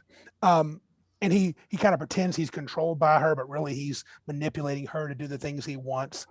And if it does play like a high adventure, if it does play off like a Boris Karloff mummy thing, maybe. But the truth is, there is no, as you asked me, there's no European wrapped in cloth with a little fez on his head that shows, it's some kind of European centric view. It's definitely got a cool Egyptian vibe. It looks awesome. Great dungeon maps, cool story. 2 females that are key in the whole story, and then that's the thing about D&D from the beginning. Mm-hmm. It's never been exclusive. No, it's a big lie. It's always been inclusive when inclusive was a good thing. The word wasn't infected with the rottenness of leftism today. This reminds me again of, and I keep forgetting to do this. There was a YouTube video we watched years ago. That was one that caused a rift, or showed some cracks with some folks that we used to hang out with. Where this college person, I don't know if they were a professor yet. They were doing their PhD dissertation, and it involved the history of D&D and how people play and race. It's inherent racist biases, right? That's his whole. He went into it already thinking that. Yes. And so you open the chainmail rules, maybe, or the earliest books were black and white, line drawing. Yep. And he was saying that they're all white. Right. It's all white people in there. Not true. It's white paper. Yep. And line drawings. And if you look at the images, they're drawn with ethnic features. So Turbans. You didn't have and a turban on one guy, page 2 or 3. Yep. It didn't look like a European with a turban on. No, it did not. So, and we got in an argument with one of our former friends. Yeah. And he was like, yeah, he's white. I'm like, you're stupid. Yeah. Because that's a line drawing on white paper. That's not a white person. And it might be a crappy drawing, but it's clearly not meant to be a white person. And you know what? There were lots of different cultures represented in that book. For the short book that it had some females in there too. It wasn't just a bunch of white dudes. Correct. And this guy was trying to make it seem like it was, to make it seem like the game is not inclusive. Yeah. When it's just bullcrap. It's not the real world. And it might have been bent toward quote unquote men because men wrote it, but it's not like they were doing it on purpose. So a group of white guys made the game. Yep. Wah. Yeah. Stop whining about who made the game. Right. And look at how the game unfolded. Even those folks, Gygax and Arneson, they played with all kinds of different people. Yep. And this, and to me, this is very much pertinent because this Ravenloft stuff, they talk about the tired tropes of Gothic horror. Tropes. Wait a minute. Ravenloft is Gothic horror, but I guess you're changing that. And maybe maybe it'll be better for you, Joe. Maybe Ravenloft will be high adventure because he mentioned that. That doesn't sound like Ravenloft I know, but okay. Maybe 5e will be high adventure. They keep going to the well on the old stuff because they don't know how to do new stuff. Correct. I also I heard one fellow say, well, if it ain't broke, don't fix it. So you might as well do a new version of Ravenloft. You might as well do a new version of all these things. I kind of get that. Fans clamor for it. Right. But they actually are not making new. No. Nothing's new. It's just retreads of old. Yep. And let's make Strahd bisexual because that's cool. Yeah. That's what it is. That's their new to them is retreading the old with the social issues of the day. So it looks new to a certain crowd. So they can say we're cleaning up the old errors of the old way. The errors. It's an error. Yeah, it's an error. Whatever. That's what what they they do. say. That's what they do. That's Here, what they do have say. one new setting. The Mythic Theros setting seems like Greek, more like Greek legend type setting. It's one they've had for a couple of months now or a year. That looked kind of fun if you want to play high Greek style epic adventuring for 5e. I mean, it looked kind of a cool one. But Who made that? Wizards. They Oh. did make one setting, Oh, and they did neat. Ravnica. That's They did- interesting. yeah, and they did Ravnica for Magic, the Ravnica setting. Hmm. So they have done some new stuff, and they made good attempts at it. And I've heard people that like it. I could see Ravnica being good Mhm. because there's a lot of interesting flavor text on all the Magic cards. Yeah, Although they keep throwing out Magic cards because of problematic text. So I'm No. thinking that Ravnica might be infested with the woke Oh. crap too. I don't sure. have it, but I'm done buying WotC stuff. I'm not buying their crap, at least not first party. And the 5e stuff, I don't want anymore. Right. I don't know if I'm this done is with the it. big difference between our side of the fence and their side of the fence. And it's not just a dichotomy. It's how we think. I'm talking about just me and Randy. Yes. And I'm sure there's a lot of us that think the same way. Mm-hmm. We're not calling for WotC to get dethroned or anything like that. No, We're just personally not going to participate in their shenanigans. correct. Yep. That's it. I don't That's like their creative direction. I'm not going to buy their stuff. Exactly. That's my recommendation. You can follow it or not. Yep. It's up to your taste. And I'm not calling for them to be unpersoned or taken off of Facebook. As They if carry that the- matters.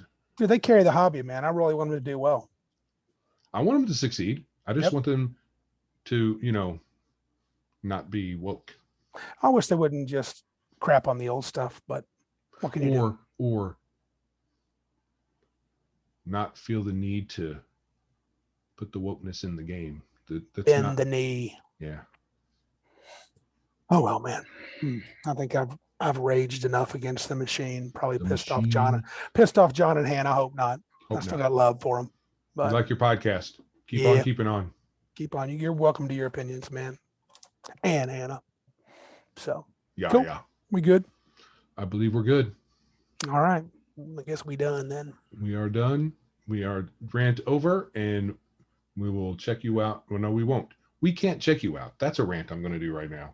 Why can't I see my Podcasters and video people, video recorder people, YouTubers who say, we'll see you next time. Oh, you we don't won't. get to see, I'll see Joe next time. Yeah. Well, I'm not seeing any of you guys that are I out on know. the interwebs. It's Man. weird. It's weird. It's a weird phraseology. So I will say, until next time, Mhm. have a good one.